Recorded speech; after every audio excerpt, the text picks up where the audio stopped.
The top 2 teams in the entire league here, in the whole Pro Series, are duking it out right now. All right, here we go. So Wrench versus Sandstorm.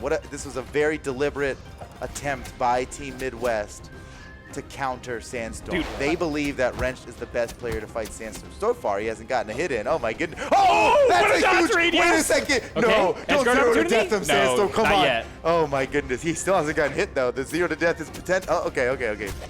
All right, now the seal's been broken. Wait a second. Oh? Wait a second. Okay. You know, you get into a position like that against Wrench, doesn't matter what health you're at. You could just go down. Man, Sandstorm, oh my gosh, dude. His confidence was not unfounded. He is doing so well early on in this game. But Wrench now with an opportunity to come back, is landing all these neutral airs. Getting some damage back onto Sandstorm, but Sandstorm is one strong hit away from closing out this first stock from Wrench. Sets up for it there. Weapon throw. Okay, Gauntlets now off edge. Guarding the edge. He's great at guarding the edge with the Gauntlets. Okay, he went for the high read, but Wrench caught him. Woo! Down light to slap. Taking him down. Oh, Wrench. Oh my goodness. I knew he was done as soon as he threw that out. He was really hoping that he would catch Sandstorm with an unexpected play there, but Sandstorm was ready to punish, man, and boy, did he have a perfect punish up for it. Now Wrench has got to play a stock behind. Go for hard reads. Look at that. Sandstorm neutral light into jump fast fall. Wait, that's a real Sandstorm kind of move right there. Wait a second. Wrench looking for the edge guard here. He's got the guitars. What? Whoa, that's such a good way to get back to stage. Yep. Cancel side signature. Does some good damage. Now Wrench. Oh my god. And now the sword. Sword maybe even better for this situation because he can lock down the KO with a downlight.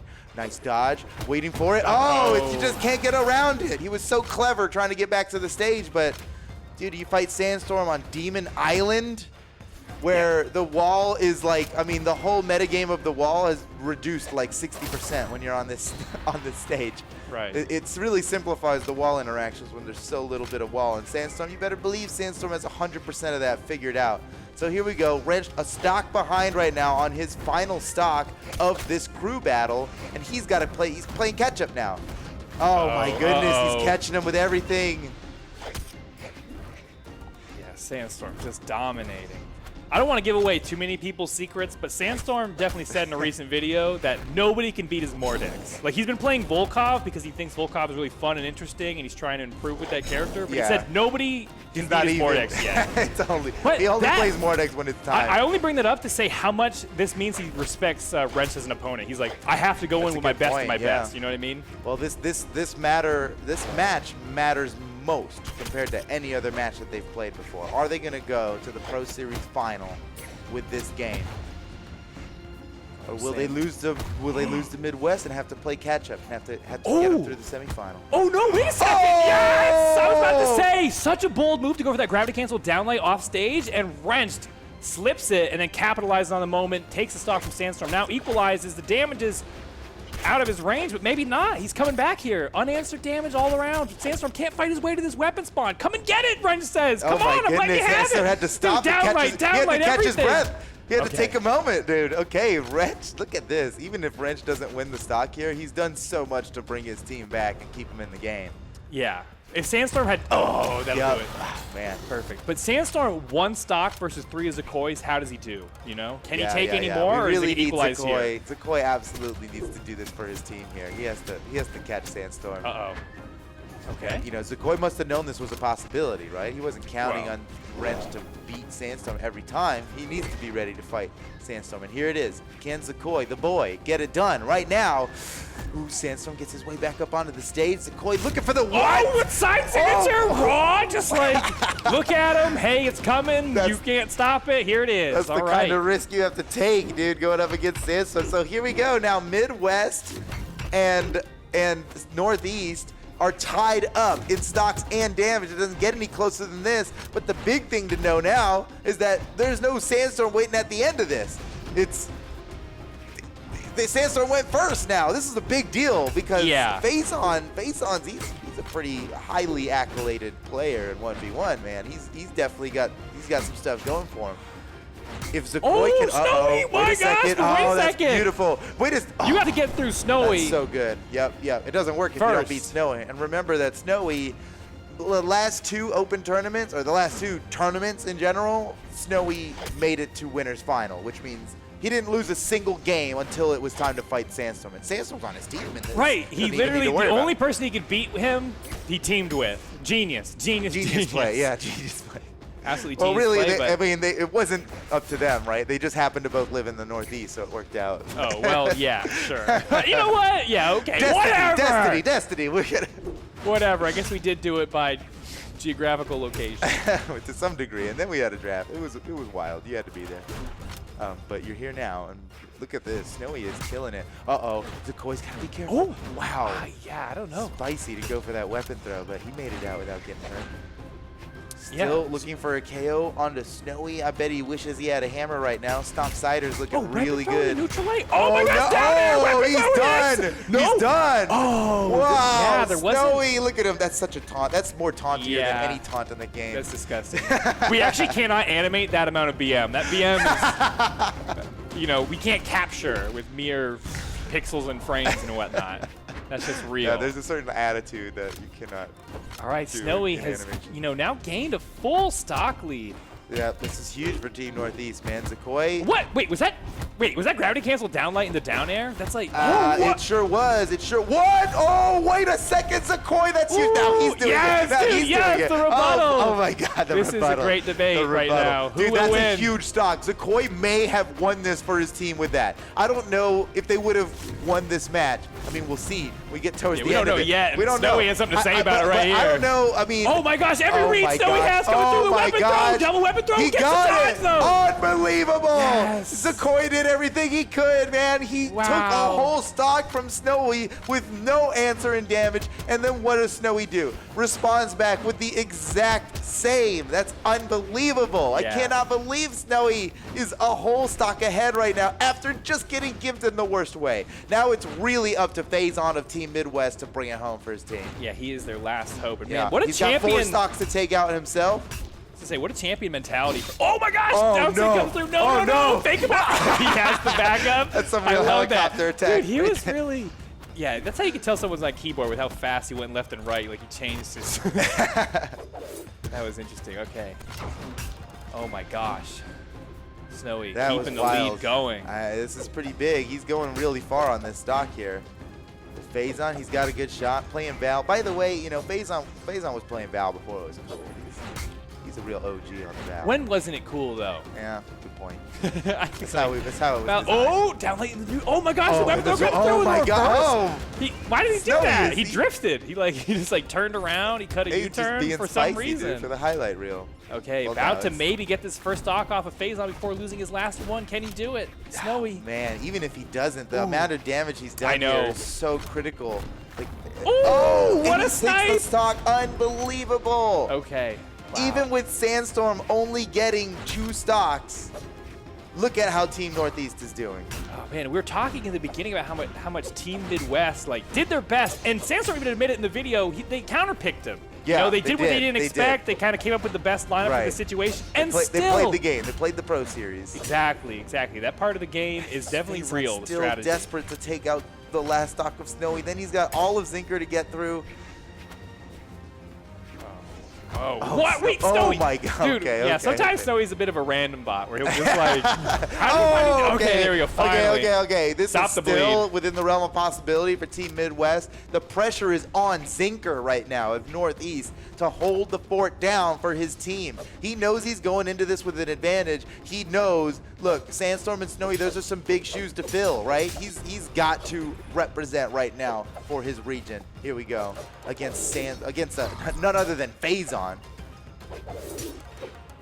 Who, you know, I mean, he's been in a Pro Series before. It was a different format than this, but he's used to this kind of pressure. He's been ranked 1 several times in his lifetime, in his career. He's won countless tournaments. I mean, he's just a beast. So, against Zinquer here, who has... Oh, wait a second, wait big play, yes! Oh, he's Let's still go. got one more, he's still got one more! Oh, wow, Zinquer, man. what a dodge! And Phazon's not done yet, but that was huge, surviving that. Yeah, Phazon has taken a lot of damage on this second stock. I mean, he's not unscathed in this fight. as far as Zinker is concerned. Zinker has won a lot of these engagements already, so ooh, Yeah. and he may close out this stock before losing his first one. Let's see. Oh, Phazon off the side of the stage has enough movement to get back, but Zinker there to confront him. Oh no, is it gonna happen again? Okay, reversal. Oh, he's got an opportunity. Phazon's got to lock it down here. That's not enough. Oh, and Zinker gets around him and takes the stock. Uh-oh, Team Midwest is now really playing from the heel. They are... You know what's interesting is on different maps with longer wall, that down air. Oh, Zinker. Oh my gosh. Oh my gosh. The dash jump. Fast fall into a second neutral light, just being really wily with his moves here. Phazon desperately searching for the first KO on Zinker. He just can't get it. Even that down air, he mantled over the corner before he could land it. Oh, that's got it. Come on. No, wait. Oh, okay, yeah. Did he dodge first? Is that what he did with his first option? Yeah, wow, yeah, so he didn't have no it. dodge. Perfect throw by Phazon to close out the stock, but still trailing by an entire stock and He has then a a whole little stock. bit. He has to do double the amount of damage that he can take at the moment. I mean, this is going to be pretty tough for Phazon, and it's kind of looking like a Northeast win here. Remember, this crew battle is going to be a best of 3. Okay. Oh, man. Yeah, Zinker held on to his dodge for the most important part of the combo. That's good play right there. Phazon really trying to initiate with that downlight, man. It is, Wait, Zinker, what's happening? No. Why? Oh my goodness, what a fatal mistake here. He is on his final stock. Phazon in the red. He's close to death. There is a chance that Phazon could do this, but I don't know. I don't know. Even Zinker throwing away that stock, it's still going to be a tough one for Phazon. He's got an opportunity. Zinker used his gravity cancel, but he's still punished. Again, he has no dodge right now. Oh, man, yeah. Phazon needed to capitalize on that. Okay, but Zinker looking good to take game 1. It is Team looking good for no. Zinker to take game 1, but... There it is! Okay, GG! Team Northeast clutching it out. Zinker in the final spot for the first time. Yeah, and again, this set is basically a promotion match to see who makes it to the finals unscathed. Right. Yeah, the finals next week. This time next week, you guys are going to be watching the big finale of the Pro Series, and it's going to be one of these two teams. We're finding out which one it's going to be right now. Yeah, one of these they've earned their spot here, okay, by competing against every other team and doing so well that they're the top two teams. And now this will decide it. It's interesting how much damage Sandstorm did, despite only taking 2 stocks. Or, well, no, he took 3. He took 3. Yeah. That makes sense now. Yeah, but I was thinking, you know, like you put Sandstorm in first. Not that I'm not gonna say he underperformed. Why would I even bring that up? But like you almost expect 5 stocks. Like, you know what I mean? Yeah, like, you're supposed to give us a huge lead, Sandstorm. You know, because like at the end he can only be expected to take 3 or 2 stocks. Look at all these stats. Oh man, get your stats. Signature accuracy. Wow, Zinker didn't use a single. Oh, he missed. Actually, you know what? He did use a couple, he but did, he missed. and he missed. Yeah, same with Sandstorm too. That's what is weird. That? Wait, is that a 0 or an 8? Either way, it's low. I mean, we know Sandstorm landed that one gravity cancel side sig to mantle over the corner against Wrench, so it's got to be a 0 because I don't think he used enough for it to be an 8. Yeah, he didn't trigger the stats. Just doing the math. Man, good numbers across the board though. These are evenly matched teams. We've got a tough match ahead. It looks like Zinker is doing a quick restart. I'm guessing that one stock he totally flubbed in that last match had to do with connection, and he's trying to be safe right now, resetting his modem and router, whatever you got to do, because we need a good, clean match here. Man, how about Wrench versus Sandstorm? Did that go at all like you expected? Yes and no. Okay. Yes, Elaborate. in that Sandstorm, I think, has been getting the better of Wrench in recent years or recent time. So yeah, I don't know. I mean, he said no one can beat his Mordex, and I was like, I don't know. And then I saw him play his Mordex, and I was like, you know, he might be right. I don't know if anyone can beat his Mordex. He hasn't lost his Mordex this year yet, has he? So maybe. Oh, and we're getting teased with a new pick here. I guess we won't even go over that yet. We still got. No, it's not real yet. It's not real. They're not actually in there yet. But wow, what if he actually does lock in with Caspian? Okay, let's not talk about it. That would be crazy. We'll see if it's real. Yeah, we'll see. Well, Wrench versus Sandstorm. I mean, Sandstorm really got the best of Wrench early on, and then Wrench totally like he hunkered down and got the stocks that he needed to get to clutch it out. That's very true. If the first stock went as well as like the last 2 stocks, it'd Wrench, have been a blowout. It wouldn't have even been close by the end of it. It really, Wrench is like a serious like gatekeeper right now. He needs to bring his team in to make it work. Oh, lobby change. Okay, guys, we're gonna do a quick be right back. We're gonna do a quick little quick scramble rooski here. Something happened and we need to load up into a new lobby. All right, we're good. Wait for the rest of these guys to get in. Let's take a look at Wrench stats though. Look at this man, 50,000, nearly $50,000 in Brawlhalla esports earnings. Wow. And you know what? He's you were a talking champion. earlier, he's got 5 gold medals and he did 4 of those in a row. That's right. That's insane. Over Sandstorm. Over Sandstorm. Those are really yeah. pristine medals. They shine a little bit brighter when you have to beat Sandstorm. That's true. There are a couple tournaments last year and in years past where Sandstorm didn't attend, and there's like everybody I think feels like there's an asterisk next to. Maybe a little bit like, well, how would it have gone if he was there, right? Well, that's impossible not to think about, but it's true that a lot of those golds from Wrench, maybe all of them, he had to not only beat Sandstorm for it, but beat him in grand finals. Look, sometimes people will win a tournament where like their main worry, the biggest opponent that they would have to worry about gets taken out by somebody else, luckily, before they have to fight him in the bracket, and that's like, oh, nice. I didn't have to fight my hardest matchup. Yeah, when Java was taking out like Sandstorm, Boomie was like, and Wrench, love that. Yeah. It must have been a great time to be everybody else. Like, oh my gosh, we only have to deal with Sandstorm. We got taken out by someone else. Perfect. Yeah. But not today. Wrench, you know, he put himself, he knew what he was getting into. He is doing it for his team. Has doing to it go for up. his region. Yeah. Team Midwest relying on Wrench in the crew battle against Sandstorm. Look, we're still in the crew battle round of this match. It's a best of 3 in the crew battles. So if Team Northeast wins another crew battle right now, they get it. We're moving on to 2v2 and they get that round victory. But I don't know. I think Midwest can do it. It's real. It's time real. to ban state. Sandstorm's Wait a with second. Caspian. Go to the game. Oh my God. Wait a second. Sandstorm is actually now again. Sandstorm locking in with Caspian. What kind of crazy play is this? Yo, it's GD Sandstorm on YouTube if you want to follow him. But I'm telling you, I'm subscribed, and I knew this pick was a possibility because of that. Okay, so if you want the inside deets, you got to subscribe to all these people on YouTube and Twitch. But Sandstorm, he's been talking about how Caspian is a sleeper pick, very strong legend. I agree, man. Doesn't get used much. And, you know, possibly, like, one of the detractors you hear people bring up about Caspian is that the gauntlets and Katars are doing a similar job. They're both string-heavy weapons. They're kind of close range. You got to get in people's faces. So there's something special about the Caspian signatures, though, that has so far gone completely underutilized in Brawlhalla esports. I think we all know this, right? When you got a projectile with the Katars, like, that's different. The Caspian's the only one who gets that. He has the most range of any Katar player by a long shot. His kit definitely covers the weaknesses of Katars as a weapon themselves, and so I'm not surprised to see attack directly upward with a pretty wide angle on the neutral sig. Nasty spikes with the down sig on Katars, and then you got gauntlets in Sandstorm's hands. I mean, that's potent enough without any other. It doesn't matter what else happens when you've got Sandstorm. But what actually though, like what a bold call out though for Sandstorm to be like, I'll go into a Katar Ditto with Wrenched.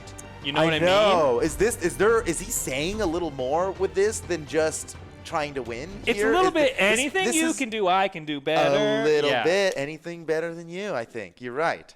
I think there is a little bit of that going on with this, with Wrench. Like, I mean, Sandstorm knows what he's doing. He knows who he's playing against, dude. To go up Katars against Wrenched. Okay, here we go, guys.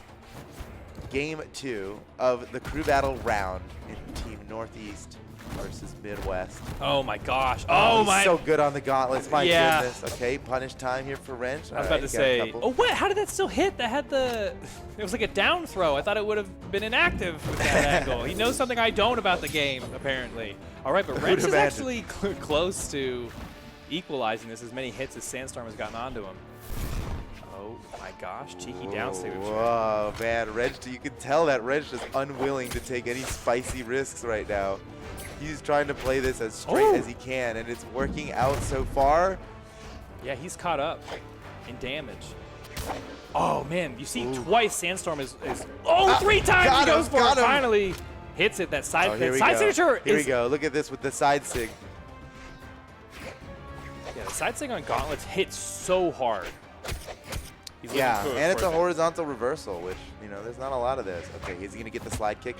No, what? I'm sitting there waiting for a slide kick, ground pound. Yeah. Oh, man. You were expecting him to do 2 moves. He was like, I can do this in 1.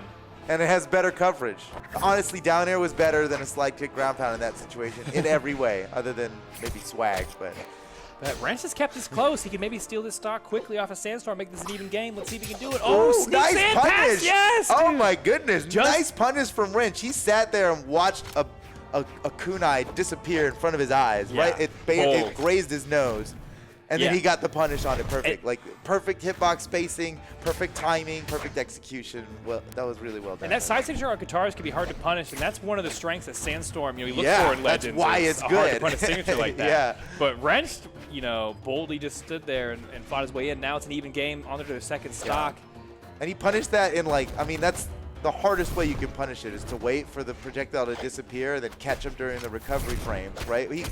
If he just dash jumped, right, he'd already be over the projectile and ahead of him already. But Wrench is like, that just took so much control. Oh my gosh, that's it, yes! Oh, Wrench is ahead. Oh, Wrench, dude, okay, now almost a full stock lead.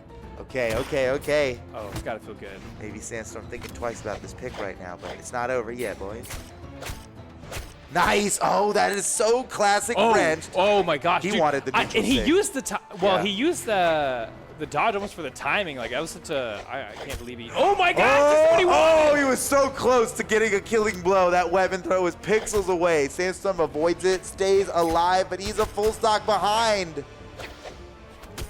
Yeah, Wrench has definitely made an adjustment here, or maybe it's the reaction to Sandstorm's pick, but whatever it is, game 2 is going much more in Midwest favor now. Okay, Wrench in trouble off on the edge. Maybe no! Oh my God! That's how he said, okay, you want a slide kick ground pound? I'll do the downlight first. If that doesn't work, then I'll do the stupid slide kick ground pound, okay? And he did all of it, and it all comboed into each other. It was beautiful. Wrench maybe finishing him off. Yes. There we go. That's a full stock lead for Team Midwest. Sandstorm is out, only taking 2 stocks. Dang. And now Wrench has an opportunity to push the lead against Snowy. It's up to Snowy to equalize here as quickly as possible. Do not let Wrench take stocks off of you, right? But, man, Midwest might just be able to, but then Snowy. What the heck? Man. Oh, I believe in it. You have to kind of, if you're using a Rayman down signature, you kind of just have to commit and believe in it. That's true, yeah, with wait both weapons. Why did he do that? What even happened he there? Probably thought he had something else, but we saw the sweat, dude. He had nothing left. And there we go. Snowy equalizes perfectly. This is a similar position as the last game. Yeah, that lead that Wrench was able to wrangle away from Sandstorm is now all but gone. Snowy with a little more damage on this first stock, but all right, Zacoi has to push his advantage now. Yeah, and against Snowy, that's a tall order, man. Snowy's pretty good at this game. Yeah, I mean, he's been number 2 in a lot of tournaments. One of the best. He's inarguably one of the greatest players to ever play this game. Potentially the greatest Rayman. Ooh, that was such smooth movement by Zacoi. Holy cow. Did you see that? He backdashed to the very corner. That's pixels, man. Pixels away. And then forward dashes underneath, losing the ground on the platform and slipping back down to get the finish. My goodness, Zacoi. Okay. Now, I'm thinking if I'm Snowy, I'm thinking about Zinquer, and I'm like, I maybe have to give him an advantage here in this final matchup, you know? I think if it's even Zinquer, Faizon. It's the best you can do all the time, no matter who's after you. But you got a point, man. You got a point. Oh, yeah, exactly. It's always the goal, but I feel like if Zinquer and Faizon are straight even, you got to give it to Faizon. Theoretically. Anything can happen. That is a purely statistical, logical conclusion you've come up with there. It does make sense. Math checks out. Oh my gosh. But, oh, there it is! Oh, man. another Okay, stock finally. for Snowy. He is clutching it out so hard for Northeast. Honestly, it seems like Midwest has been keeping up and they could get this done. But then it just comes down to Snowy in the midsection of this crew battle, just running away with it every time. And you were talking about it at the beginning of this. You were talking about how maybe Snowy's actually the deadliest player on the field here with how they have it set up. And you may be right. Yeah, By the way, nice kill by Zacoi. Yeah, I think he's their best. Oh Wait my a gosh, second. why did he? Oh, wait, gets under him? Okay. See that? He knew Zacoi was going to be going for the recovery. Sneaks under him, gets the uppercut. Now back on the stage, gravity cancel down. Who does that? Off edge, Zacoi has to come back to the stage. Oh, grabs the he's weapon. wild. Snowy with the gravity cancel side signature gets a huge big punish by punish, Zacoi. Wow. because he gravity canceled. He didn't have a dodge for 3 whole seconds. Oh, and the slap. man. He's going around the other side. Can Zacoi make it there in time? Maybe a down sig? Oh, I totally read that. Not enough, though. Not enough. The weapon throw barely avoids it. Nicely done by Zacoi. Oh, that was a pretty good way to get back to the stage. Man. Zacoi, he's keeping it together, man. Despite how early Snowy took that stock, he has basically equalized the damage. He could potentially take the stock before Snowy. Is he about to get it? Oh! Spikes off the wall. Oh my gosh, Zacoi securing that stock, and now a tiniest lead ever. Oh, Can but Snowy it's a lead. turn A this lead's around? a lead. Wait, use the soft Okay, platform, all your right. friend today, Zacoi. That definitely should have been Saved a his neutral life. signature He and was- not a ground pound. Well, you're right. You know what? I shouldn't blame the platform. Situational awareness is what would have saved but he him got there, it but he anyway. cleaned it up. Didn't even matter. He got it. So stock's tied up once again, but the pressure's on because Team Midwest can't afford to lose this game right now. They need to bring us to game 3 by winning this. Otherwise, Northeast wins and we're moving on to the 2v2. I would love to see a game 3. Have we even seen a game 3 against Team Northeast in all of Pro Series? We have. Yeah, we Okay. certainly have. Okay. But They've been I mean, 2-0ing come a on. lot of teams. Though. Everybody is expecting Midwest to take in a game 3. Oh, what a crazy at gravity this- cancel side light. Call out Zacoi, okay. Zacoi actually was ahead in damage for a hot second. Still is, but Snowy's making the comeback here, okay? Oh no, that soft platform is really just Zacoi's friend, actually. He made some sort of dirty deal with that soft platform at the beginning of this game because it's helped him out twice at least now. Oh, what a nice run from Snowy on the axe, okay? Oh my gosh, the dude, gravity Zacoi cancel. must have known that was coming. That was his movement was impeccable to get around that, and it's so quick too. Wait, uh-oh, Zacoi in trouble now. He's in trouble. I don't think he can make it back. He's done. He's done. Oh, and man. now Northeast is going in. Once again, Faizon has a stock deficit to come back from, but look how damaged Snowy is. Yeah. It's really on Faizon here to end this stock before it gets out of hand. He used his gravity cancel. He's got no dodge. Yeah, Faizon saw it. Perfect, yeah. Well done, well done. And here we go now, totally even. You were talking about this before. You didn't have a lot of confidence in Zinquer. Well, and that's only hey. because the statistics would prove you right, no matter how you I'm look not at it. I'm not a numbers boy, but you know what I mean? Sometimes I look at them and they do seduce me. But Zinquer, I mean, with the power of friendship on his side, he's got his teammates sitting there in the wings, counting on him to win this right now. Can he get it done? He's keeping up so far. Oh my goodness, he's looking good. The damage is totally tied up. Yeah, Zinquer plays a really clean sword game, honestly. There is so much pressure on Faizon right now to win this. Oh, Nice great punish. punish. Yep, Zinquer. Oh my goodness, flawless. Faizon looking for the, okay. That's not what I was going to say. Hard read, That's not hard what I was read. gonna say. Very hard read. That Zinquer would teleport across the screen, maybe. Oh, my gosh, that's he did! exactly You what. know what? You're right. Oh man, Yeah. Faizon, that was good. That was good. Okay, Zinquer rearmed now with the bow. Can he snipe out Faizon before losing the stock? We grab on the gauntlet. Oh! Oh man, somebody definitely could have died right there. That was so close. Faizon punching him off the side. He's got to go for the edge guard. Is he gonna just let him come back up? He Whoa, Zinquer couldn't even make it. Yeah, He he knew. knew something I didn't. I did not realize. Okay. Yeah, I thought he could have made it, but. Faizon now with a stock lead for the first time in this game. Midwest is ahead, but only technically, only by the smallest of margins. Oh, we tried to catch him with the the last-ditch effort on the weapon throw. Zinquer dodges it, and the stocks and damage are once again perfectly tied. Props to Zinquer for equalizing before it got out of hand there. That was important. And now he's taking the lead with all these neutral layers. I know, he Holy netted cow. so much damage at the time it took Faizon to try to get by and grab those gauntlets, but now, okay, with an opportunity here, Faizon he can close out a stock off stage almost instantly. Yeah, you gotta, and Zinquer is respecting that, as you can see. he is less willing to dive off stage against Phazon when I mean, you just know when a Gauntlet player is waiting for you to jump down there. It's bad news. And Phazon, of all people, he's got gimps ready, so Zinker's not even going for the crazy offstage stuff against Phazon, and I think he's right to do it. Oh. Yeah. Oh, I like how Faizon, he's like, I have to charge this. It's the only way. You know, he won't fall into it. Oh, great punish from Zinquer. Holy cow.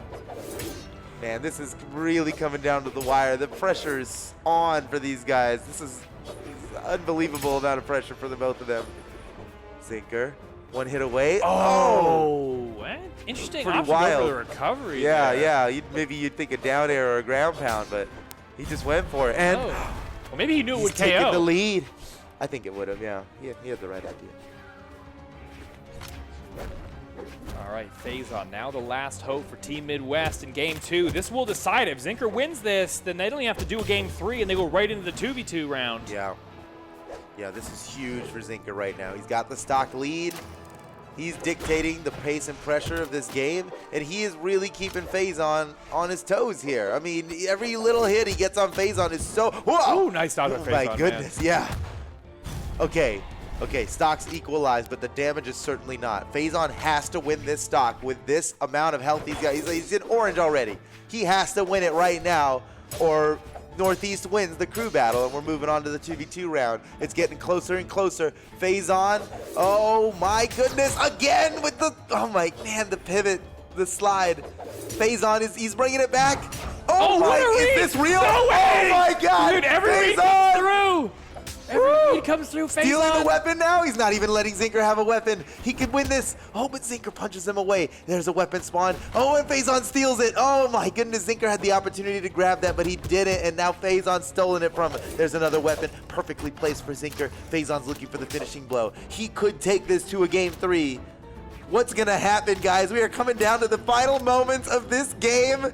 Oh, Phazon just threw his weapon away. Luckily, punches him out of the way just in time to grab a new weapon. He's got the gauntlets now. This is a great weapon for him. That could have killed. Oh, Phazon's so lucky to be alive right now. Is Zinquer about to finish this? This could be it.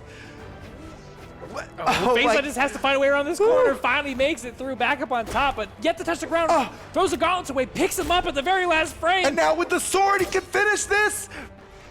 Zinquer is also, this really could go either way. Whoever gets the next big hit. It is anyone's game right now. Phazon is trying to slow it down. Zinquer guarding the edge. Phazon, I hit him with the neutral light, but Zinquer gets away from it. He's unwilling to punish. Sword versus sword. This is so fitting. A duel to the death. Who's it gonna be? Whoa, I cannot believe how long this has gone on. Oh my God. Oh, Phazon threw his weapon away. Oh, and that's it! Throw to throw. Whoa, That's it. We've seen it. Oh my goodness. Zinquer clutches it at the end. Northeast wins the crew battle round. That was so intense down to the very last hit. That's as intense as it could have been. Man. Oh my goodness. That is crazy. That is so crazy. Oh man, let's talk about these numbers, dude. Yeah. Snowy just ran away with it. He did so much damage compared to everybody else. He has been probably the most valuable second spot crew battle member of any team. In the whole series, yeah. Absolutely. Like, cause even when, he's never played a different position than that. Exactly. His whole thing, this whole series has been center, crew battle, that's me. And you can't ask for a better center right there. Let's go. Snowy, GG. Wow, Sandstorm, Holy cow. 50% signature accuracy. Wow. Pretty good. And he was using some signatures too. That's true. I can't believe we hit that many. Man, impressive, dude. That was Snowy did the most damage. He took the most stocks. Really, MVP that game. That really went down to the wire, man. That was absolutely incredible. So, you know the format of the Pro Series by now, right? You guys get it. But explain it to him. Well, just in case, let me go ahead and tell him. So it's separated right into 2 rounds. The crew battle, which is 3v3, but sort of, and then 2v2, right? That's straight up 2v2, best of 5. We do the best of 3 crew battle, we do the best of 5 2v2. So Northeast won the crew battle now. That part's done. Now we're moving on to the 2v2. If Northeast can manage to win the 2v2, they'll take the team to a tiebreaker, right? Because that's 1 point for crew battle for Northeast, and then that would be 1 point for Midwest for 2v2. Then it leads to a 2v2 tiebreaker, and who are the 2 players set up to do the 2v2, the 1v1 tiebreaker at the end? All stakes, highest stakes ever, best of 3, 1v1 is Sandstorm and Wrenched. Sandstorm versus Wrenched. And what makes that matchup really exciting today especially is we've already seen them fight twice. And one time it went the way of Sandstorm, and one time it went the way of Wrenched. So how's the tiebreaker shake out? Yeah. No one knows, dude. No one knows. But we still have a journey to go on if we want to get to this tiebreaker. We're doing Team Northeast. We're doing an awful lot of assuming here. They can win this 2-0. You know? They have the opportunity now in 2v2. If Santy and Simba can take this game over Boomie and Tiffany, then that's it. Northeast goes away 2-0 unscathed. That's true. And Santy and Simba, I mean, you can't ask for a much better team to hold it down for you like that. It's unbelievable that Northeast secured themselves such a great 2v2 team. Yeah, they are the only 2v2 team in this whole lineup that's like an actual 2v2 team. Yeah, that's like legit. It competes together. I mean, Blaizzy and Luna, they do. Okay, but Santy and Simba, I mean, legendary, right? They've won tournaments. Yeah, exactly. They're the only duo in here that's a static team that have won tournaments before. Remmy and Cody Travis, you might be fooled into thinking that they've played a lot before because it sure looks like it when they compete in the Pro Series. Yeah. But actually, it's pretty rare that they've played together, and it's been this Pro Series that they've been doing it all. For Santy and Simba, it's another day. They've been doing this for 2 years, teaming up together, using the exact same legends that they're competing with right now, which is Hattori. Hattori. Just a pile of Hattoris. And Val, they mix it up. It's a real sometimes it's 2 Vals, 2 Hattoris, or 1-1. It's always some combination. It's always that. It's always that. It's one permutation of that combination. Oh, man. Okay, it looks like they're locked in. I'm ready to start talking about their legend picks. I don't think they're going to swap again. Oh, never. I was wrong. They swapped right after I started talking about that. Okay. Well, Boomie and Tiffany. Let's talk about Boomie and Tiffany real quick, right? Yeah. Boomie, they've been on the grind, right? They knew that they were going to pull this playoff as soon as the Pro Series matches of last weekend ended. And since then, they have been on the grind. And I know you've been seeing it. Boomie and Tiffany have absolutely been grinding it out in 2v2 like crazy. Their synergy is going to be off the charts. This is their best chance. At this point, it really comes down to them. It could eventually come down to Wrench, but first it comes down to Boomie and Tiffany right now. Can they score the win in 2v2 and force us to a tiebreaker? Damn. Boomie in the 6 figures club. Let's go. go. Cow, man. $137,791 this man has earned playing Brawlhalla Esports. And no change. We don't give out change. Not bad. Yeah. Sometimes there's change, but not Boomie. He's we round up. Number 1. BCX 2020, it's specifically 2v2s. We're showing 2v2 results there. All right, guys, here we go. Team Northeast versus Team Midwest in the final season day of the Brawlhalla Pro Series. Let's see. Man, pretty excited to see the Tiffany Boomie combo. Yeah, they are both. I mean, Tiffany as well as Boomie they're always like the glue for their 2v2 teams. They're both like very supportive of the other player. They're always punishing anything that lands on their opponent. They're always following up on anything that comes at them. They're creating space for each other, and while somehow not getting in each other's way, which that's hard. We know how hard that can be. Oh man, Santy and Simba were setting up for the team combo to get the KO onto Boomie, but not nice gonna get it yet. punish from Boomie. Gets knocked off with a weapon. Wait a second. Oh, no. That is unfortunate. Tiffany went low, and Simba really went for it, man. Just holding on to that ground pound there. And now Team Midwest is a stock behind. Tiffany trying to seal the deal with some axe. This is great. This is a great time to be using the axe to finish off.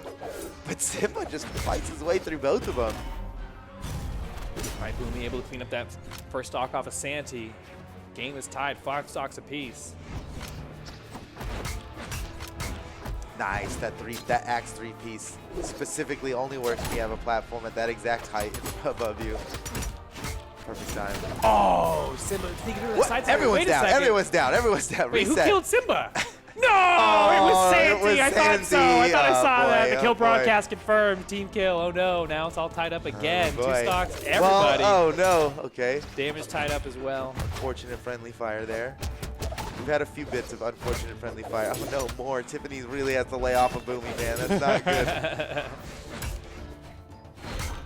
Oh my Oh, gosh, wow, you're Tiffany right, has you're hit right. Boomie so many times.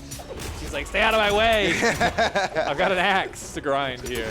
It's a good point. You just give axe players room. That's a good way to play. Oh, what a that perfect is setup. nasty. Santy and Simba are playing this so flawlessly. Oh, really proving why they're the team that, Holy cow.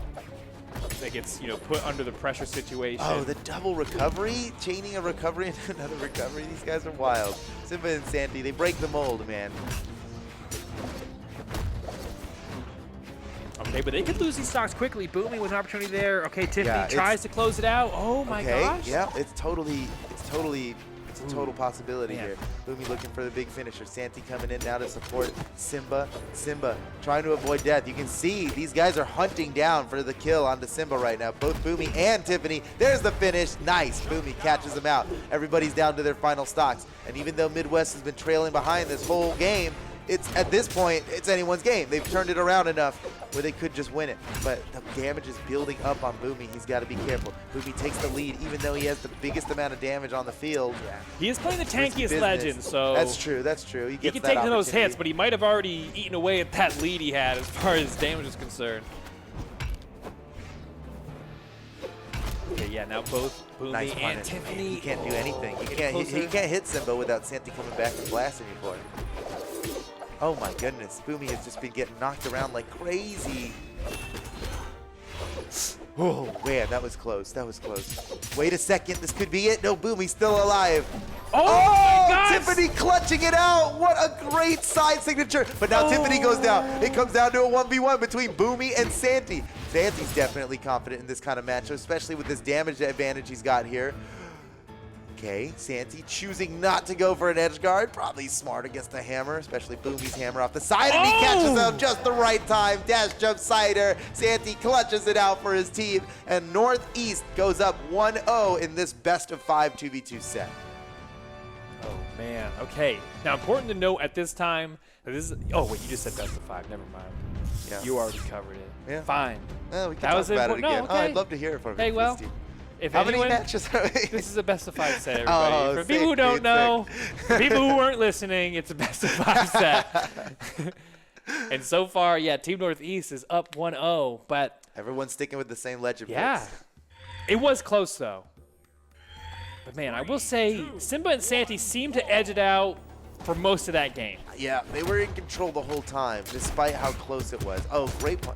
Oh my goodness. Jeez, you can't- It's a punish for pun. You can't land anything without getting hurt. I know, their team play is so immaculate. And that's something like, it's hard to really put into numbers or anything, is the amount of times that they save each other. Like, look at that. Yeah. Just like the coverage, Yeah, they're always as looking you at. said it.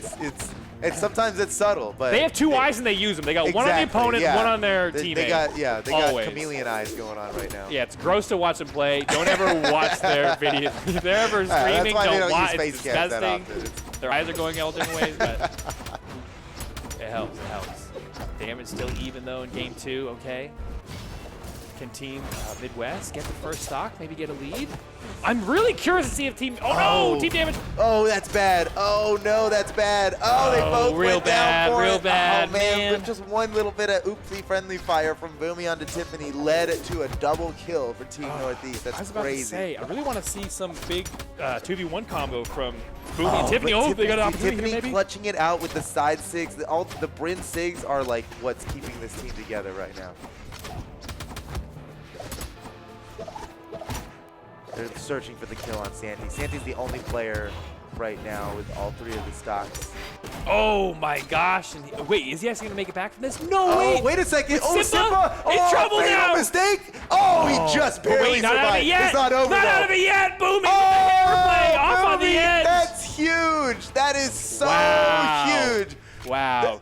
What now? That was Talk good. about great team play. Tiffany Oh, started yeah. that, setting up for the double kill, and then Boomie reverting to the other side, clutching out with the hammer, ground pound recovery, finishes off the stock, and now they finally got a lead here. Okay. Maybe we'll get to that game 5 everybody's talking about. Everybody's talking about.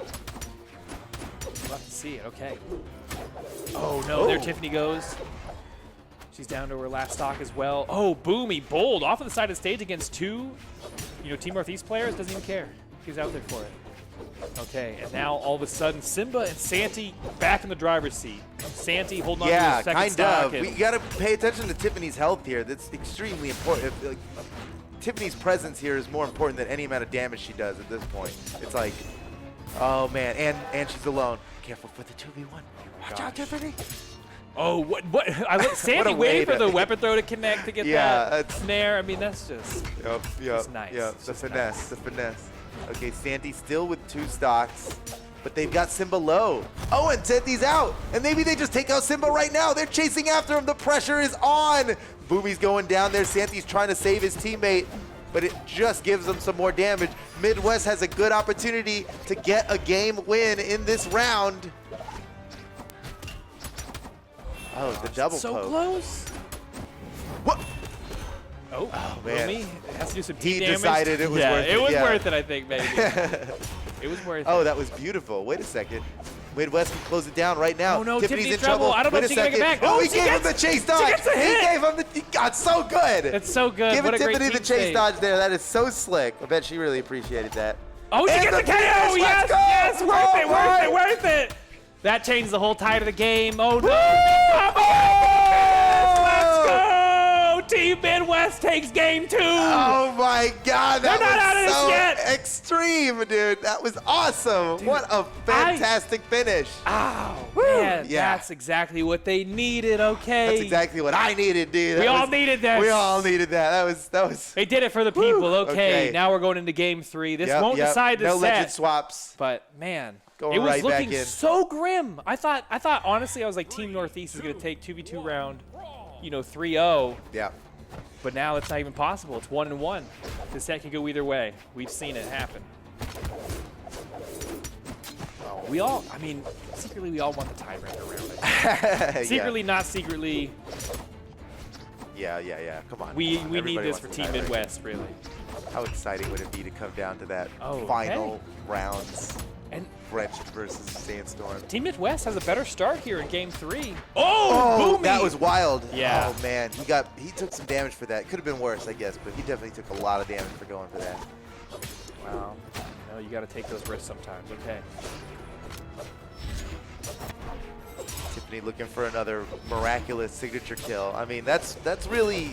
Oh, beautiful! nice. Oh, my. catches Okay, wait a second. Boomie as well in that. Oh, okay, but then somehow Boomie, oh my God. Simba goes Oh down. my, Santy left what on a his play. own. What a great play from Boomie and Tiffany there. Just that whole series of events benefited them a lot. And Whoa, wait, everybody gets hit by that side. Simba with the big side signature from oh Hattori. my goodness. Okay, Takes everybody off the okay. side of the field, and now securing themselves a lead. Okay, Things Team were Northeast. looking really good for Midwest for a second. Oh, what a great, man, Santy backstepping into that instead of turning around. There's That was so like, much finesse there and teamwork. I mean, these guys are just, that's why they're here, man. That's why they're one of the best 2v2 okay, teams stocks around. equalized, though. Now it's 2 stocks all around. Punish from Tiffany. Oh, he man, slid Boomie, off. yeah, those- Slid off. The calculations got all out of Yeah, those whack. pivot, like, yeah, the downlight with hammer on the corner. Ooh, Santy's sets in up trouble. so much. Simba's in trouble. Tiffany with Oh, the big nice, finish. nice, Santy couldn't yes. help him. No, too risky. Too risky. Can't go down there and help his teammate. Yeah. That's a great play by Boomie and Tiffany. Yeah, Boomie and Tiffany are really getting this bump set spike rhythm where it's like Oh, one of them that's- will get like a good setup and the other one will capitalize for the stock. And that's such a but good way to describe it. kind of the masters of that though are really Simba and Santy. They're always just They bump kind set of do spike that all the, everybody. yeah, they kind of define the bump set spike meta, which is a term we've made up right now. Yeah, well, I think they're a team before even like the big 2v1 combos came out. We're always just like picking up extra damage, capitalizing on other people's hits, on their teammates' hits. Yeah. That is Okay, huge in now 2v2. look- They've got a full stock lead. Yeah, what the heck? What I'm did I looking miss? at the score here. I'm like, wait a second. Oh, Santy boy. never even lost his second stock. They are way ahead. Way ahead. I do not know how Midwest is going to pull this one out, man. This is dangerous. A double edge guard situation. Tiffany trying to give Boomie room. Neither of them has the confidence to go up. Oh, Boomie really, oh my, he's going to die for that. No? Oh, makes oh, it my back. goodness. Okay, somehow safe. That but was kind of crazy not how far safe. he went out there for it. No, this is not a great position. Oh, I for can't believe Team he survived Midwest. that. There So you go goes to the dodge Tiffany. back? Yeah, he Boomie maybe soon to follow. It's looking like a Northeast victory here, but it's not over. Even if they win this, we still got more in the set. GG Northeast. They are 1 game away. Simba and Santy are 1 game away now from granting Team Northeast supreme victory here Yeah. and sending them straight to the Pro Series final. Yeah, I know. Speedrun strat, semifinal skip. Yeah, this is the big semifinal skip. That's huge for time. Yeah, if they win this, it's time, energy, everything. This would be huge. All right. Team Midwest needs this game, okay? 3, 2, 1, brawl. It all happens here. All right, going back to Mammoth Fortress. Okay, nice punish for Tiffany.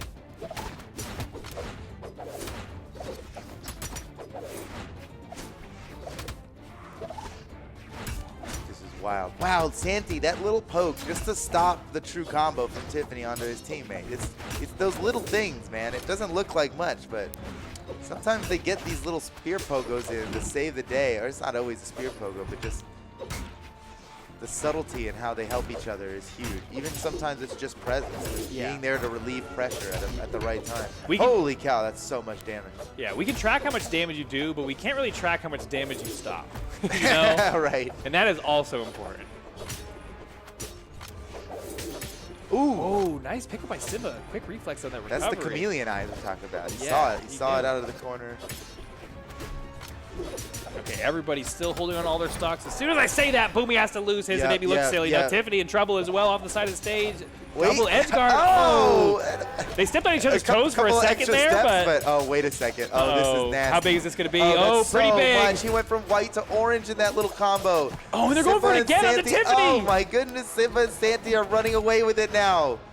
This could be the last game of this set. Oh, it's looking like it at the moment. But wait, double KO? Well, Tiffany with an edge guard opportunity. Santy off the side of the stage somehow makes it back. Gets the reversal potentially. No, Tiffany resets her jumps, gets back to the stage, and no, in the crossfire, Simba comes over and knocks out his own teammate. And now stocks are all even, but damage is not quite there. The damage is not, but they can do this. That was big, Oh, actually. I can't believe what Santy just did. Oh my god, he's getting so much off of this. Be careful, Boomie. This might be the end of Boomie. Except Tiffany comes in and relieves the pressure at the perfect time so Boomie can get back to the stage. How much is it going to help, though? Santy and Simba are popping off so hard. Unbelievable. There's another one. Tiffany lucky to be alive, the amount of damage on her. And then slapped off the side by Santy for the big finish. Tiffany down to her final stock. Boomie not looking much healthier either. Good punish from Boomie. Hurt Simba for hitting his teammate. Slapped off the side. Boomie coming back here. Stomp Cider sends Simba way off, but Boomie just turns his attention to the other player. Oh, that's probably it. That's so it. That's so Yeah. it. Okay, Oh. well, he's got one more Oh, he stop. does? Okay, thank goodness. There's still a chance. There's still they a have chance. actually made a bit of a comeback here. Yeah, it's going to take a nice, swift double kill, I think, from the two of these. Okay. Tiffany looking for it. It's got to be a big signature. Come on. We're all rooting for Game 5 here. We got to see it. It can't end here. This has been so But it close. very much very can. well It could. very easily could, though. If Simba and Santy have anything to say about it, it's going to end right here soon. Tiffany's the one to look out for. Tiffany is desperately trying to avoid any killing blows here. She is on her final breath. This could be it. That's not quite enough. Okay. Oh, man. Somehow survived Oh, to get and a another big chance. save. What a save. What That's a amazing. save from Tiffany. That is a beautiful play. Santy's done, getting rid of the weapon, getting out of here. Tiffany trying to come in and help Boomie with the edge guard. Boomie's like, I got it. Get out of here. Yeah, I'm going to send you back. Return to sender. Oh, yes. Wait a second. Oh, my. Do you believe? Do you believe in Team Midwest? They've come back from so much. It's never been closer in this game. Oh, man. Tiffany still has been one hit from death for like an hour now. There's the there finish. it is. It's up to Boomie now. A double weapon throw to avoid. He's coming back up onto the stage. Boomie and Simba. Oh, no, it's not over. It's not over. Boomie's unarmed now, off on the side of the stage, has... Oh, two no! Oh, Oh, my gosh, that's what the a read! What nastiest- the heck? That's the nastiest finish. That was disgusting! That is it, ladies and gentlemen. Team Northeast wins the set. They made it through the entire season undefeated, and that means they are heading straight to the Pro Series Final happening next weekend. This time, next weekend, Pro Series Final. We know that Team Northeast is in it. The next two teams, the two teams that will be fighting in the semifinals to figure that out remains to be decided. Oh my goodness, what a game, what a set, what a series. Man. Unbelievable. Well This- done, well done. Simba and Santy, man, they held it down. That was so good. Like we said in the beginning, this was the matchup that Team Northeast was the most worried about. Yeah. Here we go. megD also the selected anchor for today's match in case that the game goes all the way to a tiebreaker. Is going to be fighting up against ImLlama, who we were talking about.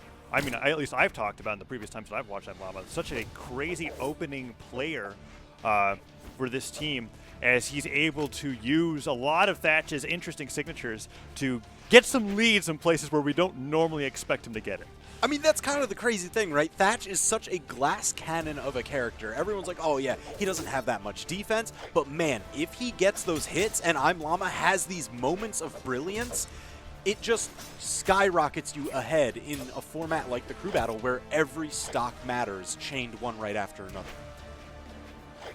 Oh man, and opening it up so far, ImLlama has actually done a very good job taking a small damage lead over megD, punishing each one of megD's landings. Sidelight, and there comes through though, and that could be the first stock.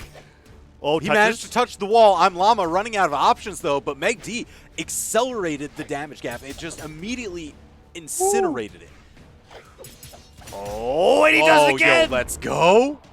That's Downlight. what we're talking about. That's one of the unique options on Thatch. That downlight into gravity cancel side signature catches a lot of folks as a phenomenal dodge punish if they can't get away, and it hits like a truck. Oh, and now we're seeing the usage of the down signature. This is something that I think is very unique to Thatch as a legend, similar to how Bryn functions in the fact that a lot of these signatures linger and have a different area that they cover with a second hit, and they're not dependent on connecting with your opponent to get it, right? So we saw right there that side stick that swooshed. The second swing is what he's putting out there to catch people trying to jump over his head where they normally would think that they're safe. But we've seen ImLlama connect that once without the D-Light and once with it. Now the recovery from megD's coming in. I thought that was going to equalize the stocks, but it doesn't, and ImLlama still has a very significant lead going into game number 1. Yeah, he's built a lot of extra credit here. I mean, listen, a Thatch signature gravity cancel off stage, that could take megD's second stock. So ImLlama is doing exactly what he needs to, especially with such a legend pick as Thatch. megD manages to tie up the stocks, but now it all depends on how this weapon starve goes. Can you get those guitar strings? ImLlama back in it. Ooh, we're seeing megD really start to adapt to the side sticks ImLlama's putting out when they have megD on in one of the corners, whether it's on the left side or the right side. He's going forward with those side sticks. megD's landing on top of ImLlama now, well out of range of getting hit and hitting with a nair. Now the damage is starting to come in through for Team Canada on stock number 2. Really close matchup between these two players opening up. Yeah, it's going to all just hinge on megD. Yes, get the dodge read. Ooh, ImLlama sneaking right underneath the neutral air. Oh, was it side stick time? I thought I was going to be, and megD I think was thinking that too, so they jumped up pretty high using that platform to their advantage. But ImLlama returning in kind, jumping off the platform, hitting the side air, waiting for megD to land, and the down sig! And there's the second swing. He catches megD off guard by charging it a little bit. The second one comes in as megD comes in for the landing, almost takes him off the top and puts a significant amount of damage. Now a D-Light recovery almost certainly will do it, and it looks like ImLlama's confident that just a pickup recovery would be able to finish the deal. megD is finding these little hits, the side light into neutral lights. Manages to dodge through that side air. Probably would have taken him out. You see that barbecue sauce color, even the recovery from down that low. And that's it. ImLlama takes the second stock, still in the lead. Can megD equalize pretty quickly? Guitars are picked up. Sidelight goes through. ImLlama gets one tap off the guns, tries to get the second sidelight. Doesn't get the second one, but the down air does connect, and ImLlama is still in complete control over the game so far as the down air hits, and a second down air just barely whiffs. Ooh, megD getting around that down air. Manages to tag ImLlama for a little bit of damage, but he needs to find one of those strong power hits to equalize the stocks. You at least want to take 2 off. There you go. Job well done. And now this is just about even. Yeah, no matter how storied the last 2 stocks were in ImLlama's favor, if megD gets a good guitar neutral sig off the left side of the stage, that's it, and Team Canada has the lead. ImLlama has to put in a lot of work here to make sure that when they switch off to Stingray, that things aren't too dire. Let's see how this plays out here as ImLlama's using that platform, dashing forward with the downlight to just descend a little bit, maybe catch megD off of a dash jump. But man, those down sticks have caught so many landings. ImLlama has hit the side stick as well. Look at all of this, just completely demolishing megD. Is it going to be time? Side stick here on the landing could be huge. D-Light Sider keeping them off stage. Doesn't have the cannonballs because they don't have the blasters, but they're perfectly fine with this edge guard. And these downlights are just connecting all the time. ImLlama on the verge of securing a stock lead, and he gets it. Team MDVA goes up 1 stock so far against Team Canada, and now it's up to Cosolix, the player that Lil Capped was talking about, where it's like, okay, if Team Canada is going to win in crew battles at all, it's going to be because Cosolix takes 18 stocks. Let's see if he can start with the first one. Oh my gosh, almost with the full ladder up the top. Whoa. And there it is, 0 to death. Cosolix just comes in Okay. and he's like, no, this is even, don't worry. Sidelight into whatever, sidelight into taking the stock. Yeah, after 4 consecutive nairs nearly taking him off the top on their own, Cosolix opens up strong on the Lance, equalizes the game, and starts putting the hurt on the Stingray's first stock as they have the Lance here. The weapon that might as well be patented with Cosolix's name on the side of it, honestly, if we're watching North American play. Look at him go with that side air, already opening up with a lot of damage on the Stingray, but Stingray now finally hitting back. Yeah, Stingray's finding a lot of these little bunny hops to get over the neutralite, side light, even the grounded side airs that Cosolix is doing to try and control space. And now Stingray actually pushing himself for a little bit of the damage lead, but look at that. It only takes a couple hits for... Oh, wait a minute. The slap? Do we get the other? Oh, he touched!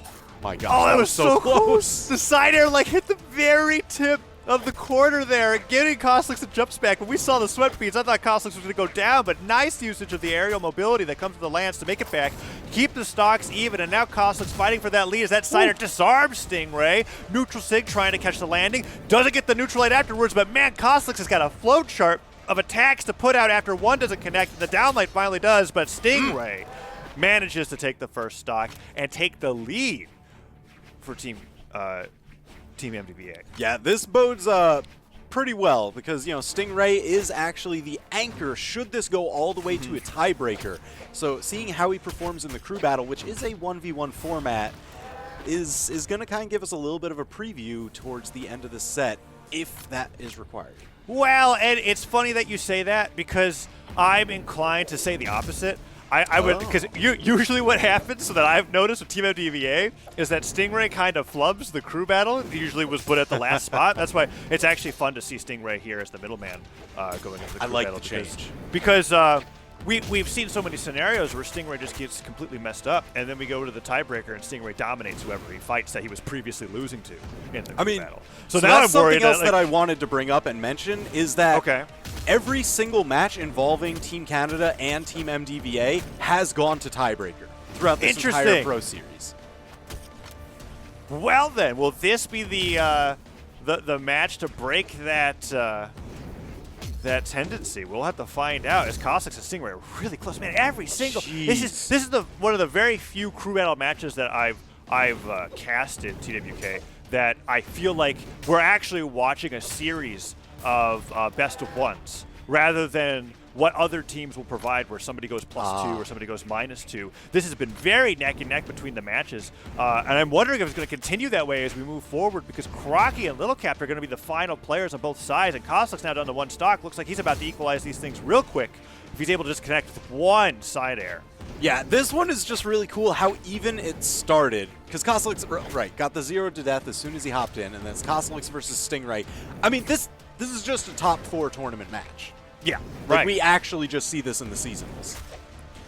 And there was hardly any differing factors besides, I guess, Cosolix getting a weapon advantage. Wow, really bringing it to the full charge of that slide charge down. Zig trying to catch Stingray dodging either to the wall or in place, but Stingray just jumps right out of there. And Cosolix can't find the killing blow. Stingray started the attack on that extra credit. And Cosolix now in Origin. This is a huge deal because Cosolix does land the neutralite, but took so much damage. And if he goes down without doing any damage to Stingray, then that's a huge lead for MDVA as opposed to last time where ImLlama was able to get cleaned up pretty quickly.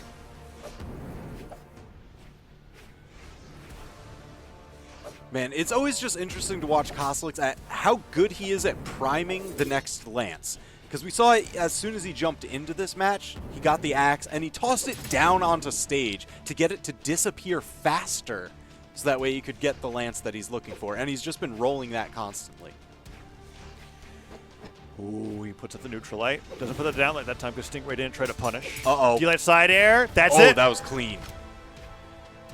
And this is the scenario I was talking about that Cosolix really was aiming to avoid, putting Crockie into a situation that they not only have to clean up Stingray's last stock, that's basically fresh, but then go through 3 of Lil Capped stocks. Let's see what Crockie is able to do here, being the final position in MDVA's crew battle roster, or Canada's crew battle roster.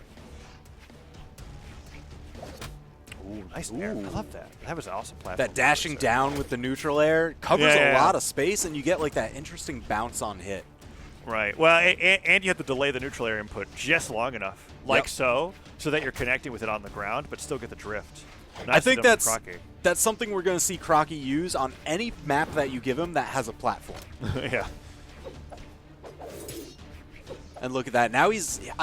I just like watching that dash approach even when he wasn't doing the neutral air, because now he's conditioned you to think about it. He's trying to bait the dodge there. Platform's now moving around, but Crockie seems to be playing completely around it. It's not going to switch off to the spear, or off of the spear. Throws the weapon down. Goes over the neutral air once again, just tacking on little hits here and there, but Stingray is returning in kind, and Crockie has taken significantly more damage than Stingray has. Nice job interrupting that recovery, but that's not that much damage. Crockie now on over to the scythe. Gets hit away with the side air. Comes back to the stage, and that stock's gone. Stingray looking good.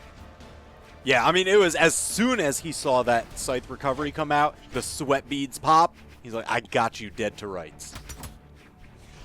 Oh, man. Neutral light comes through. Crockie dashing off of the platform. Trying to fault the nairs again. And Stingray is actually punishing Crockie for that approach now. He's noticing that every time Crockie touches onto the platform, he might as well just be in the air ready to fall with the neutral air, right? It's and he's interrupting the spear nair before it even starts. Yeah, I mean, that's one of the things that you get to do with a weapon as quick as Qatar's. Few others could contest it quite like that, but man, Stingray is using them to perfection.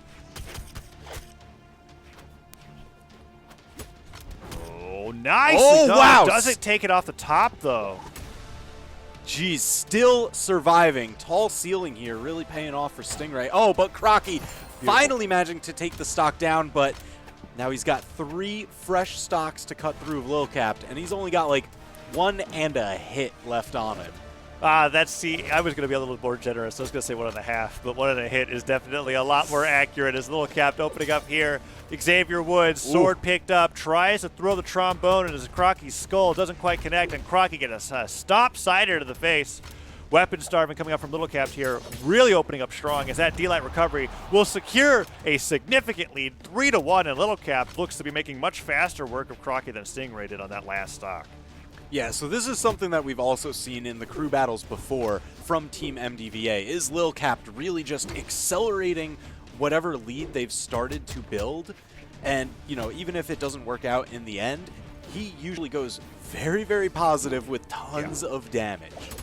Yeah, he's either par or just above. It's rarely beneath, and Lil Capped has done a great job of doing that in crew battle. So being in a position where they are basically the anchor of the crew battle, and you're giving them a lead going in, it's got to be the most comfortable spot that he could possibly be in. Nair hitting now, putting Crockie in the deep yellow. One more hammer connection right here. Side light, D-Light, side air, whatever have you will bring Crockie into orange, and Lil Capped still has 3 stocks to his name.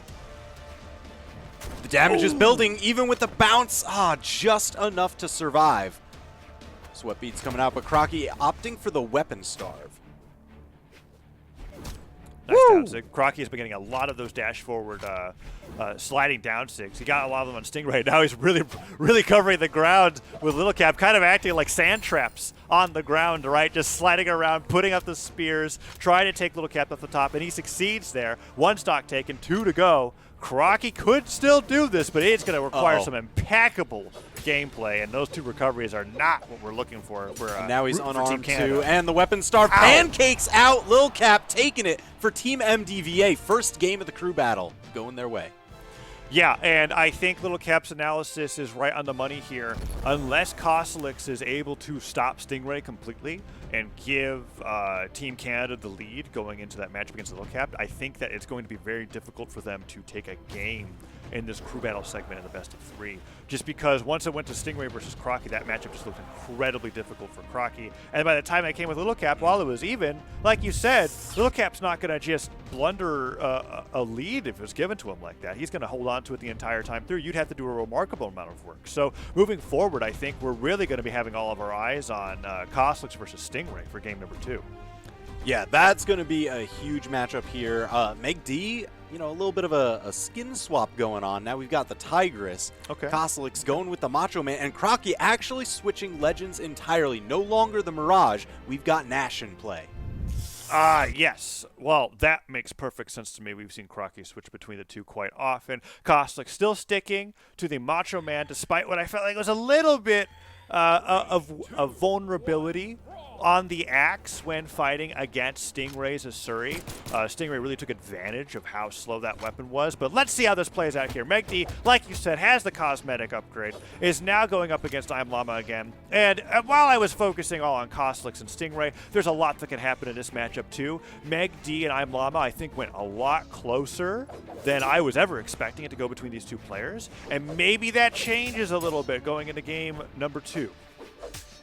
Yeah, I mean, you would hope to see it change at least a little bit just because, listen, megD is the anchor in the tiebreaker for Team Canada. So you want to see that warm-up happen during the crew battle. You want to see any adaptation. I know it's going to be a slightly different matchup, but megD actually has a chance if they run through all 3 stocks of ImLlama to get a couple hits against Stingray and try and get a read on some of those dodge tendencies, what he's going to be opening up with. Yeah, I didn't even register that, honestly, when it happens, but we didn't even have the anchor for Team Canada didn't even get to the anchor of Team MDVA in the crew battle, right? And that was one of those situations like, oh man, is this what we're looking at here? Is this just that bad of a matchup discrepancy, or is Team MDA really just going to take it all here against Team Canada? We are finding out. Lil Capped would have you believe so, but I'm not so sure. megD taking the first stock here, that's pivotal. But also, I'll have you remember every single game that has involved Team Canada and Team MDVA has gone to tiebreaker. That means even against Midwest, even though Team Canada didn't win, that was down to a tiebreaker. Mm-hmm. Very, very true indeed. And I'm looking forward to that happening in this matchup as well. I'm just curious who's going to... Because I mean, we're basically, if we assume it's going to the tiebreaker, right? Which we could only assume so much. I mean, it's too early to call, but... Right. But we could be like, whoever wins the crew battle, we're like, they have broken their 2v2 streak. Let's go, right? but we'll have to wait and see. ImLlama is still fighting to take this first stock off megD, and megD is doing a lot better going into game 2 of the crew battle. Securing a lead and keeping it, not even at a point where I feel like a D-Light recovery from Sword will take megD up the top. It's going to take a few more hits before that can confidently knock out. And megD, okay, still surviving. Now it might do. I forget. That hits pretty hard. It's an exchange for the fact that he's basically got no body armor at all. But that down stick doesn't hit. Yeah, that's the main threat is, you got to watch out for those Thatch signatures. And megD doing a phenomenal job this time of staying out of their usual range. Neutral light recovery has a full stock lead on ImLlama now.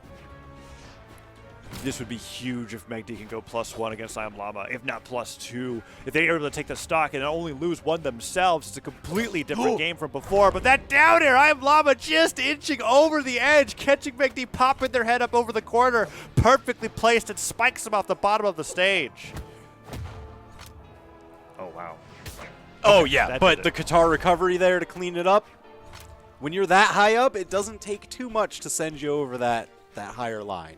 I was surprised that the neutral sig honestly didn't do it. They were able to get a D-Light neutral sig off of Mammoth Fortress's platform while it was at the highest possible point against Thatch in red, but no, it was the Qatar recovery that sealed the deal. Now 2 stocks to 1.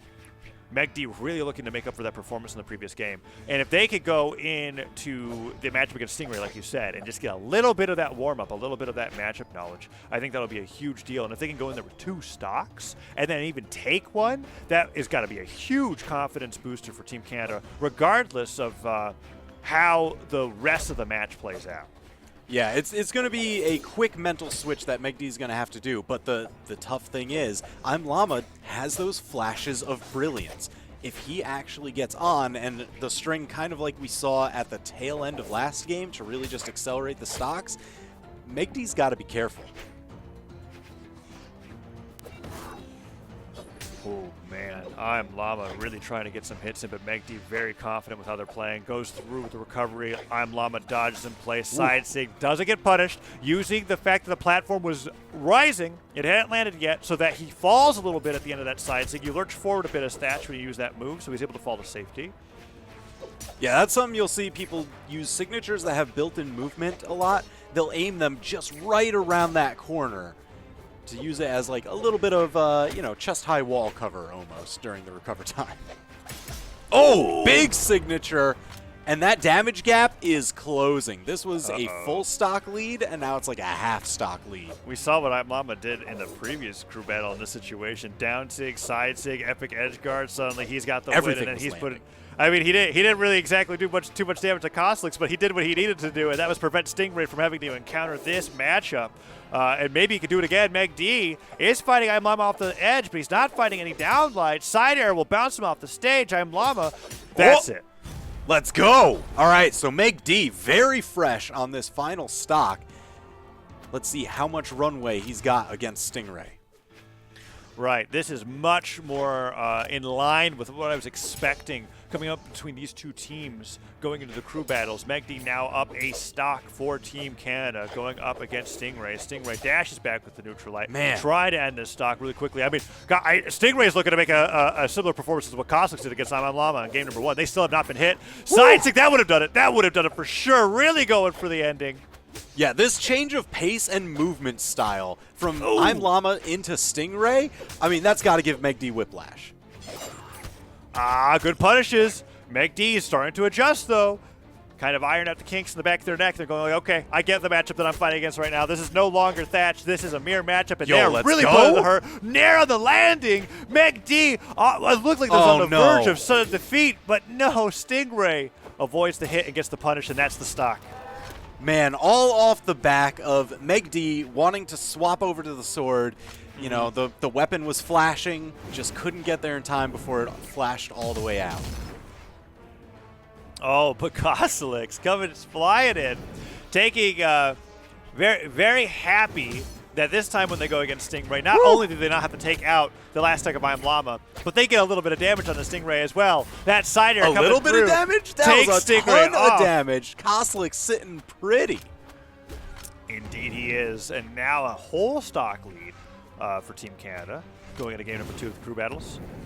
Lance picked up, Axe, Prime, Cosolix keeping the weapons denied. If he could get his hands on that one, he would have switched, but no, Cosolix can't deny the weapon from Stingray. Sword picked up, neutral light lands, and Stingray starts putting on some damage on the Cosolix's Macho Man. Starlight catching him airborne, dodging up, dodging down, just trying to get one hit here and there, and Cosolix still with a stock lead, but not finding any new hits until then. Starlight Nair does hit.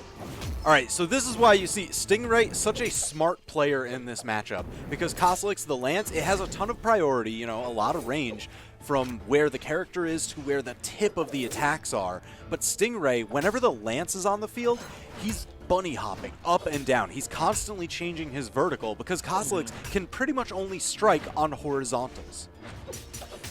And it's interesting that you mentioned that because I feel like almost in response to the analysis you just proposed, Cosolix over onto the Axe started playing a more double jump down air and nair focused playstyle to deal with the fact that Stingray was bunny hopping so much. And they got a few hits in. Oh! Ow. Ow, right. Indeed. Sidelight into whatever, as Lil Capped would say. Succeeding perfectly fine there. Sidelight into take your stock. How did it happen? I don't know. Pick a card. Yeah. Well, that's how it feels like sometimes when you fight against Cosolix. You let them get that string center on you, and you are going to lose that stock pretty quickly.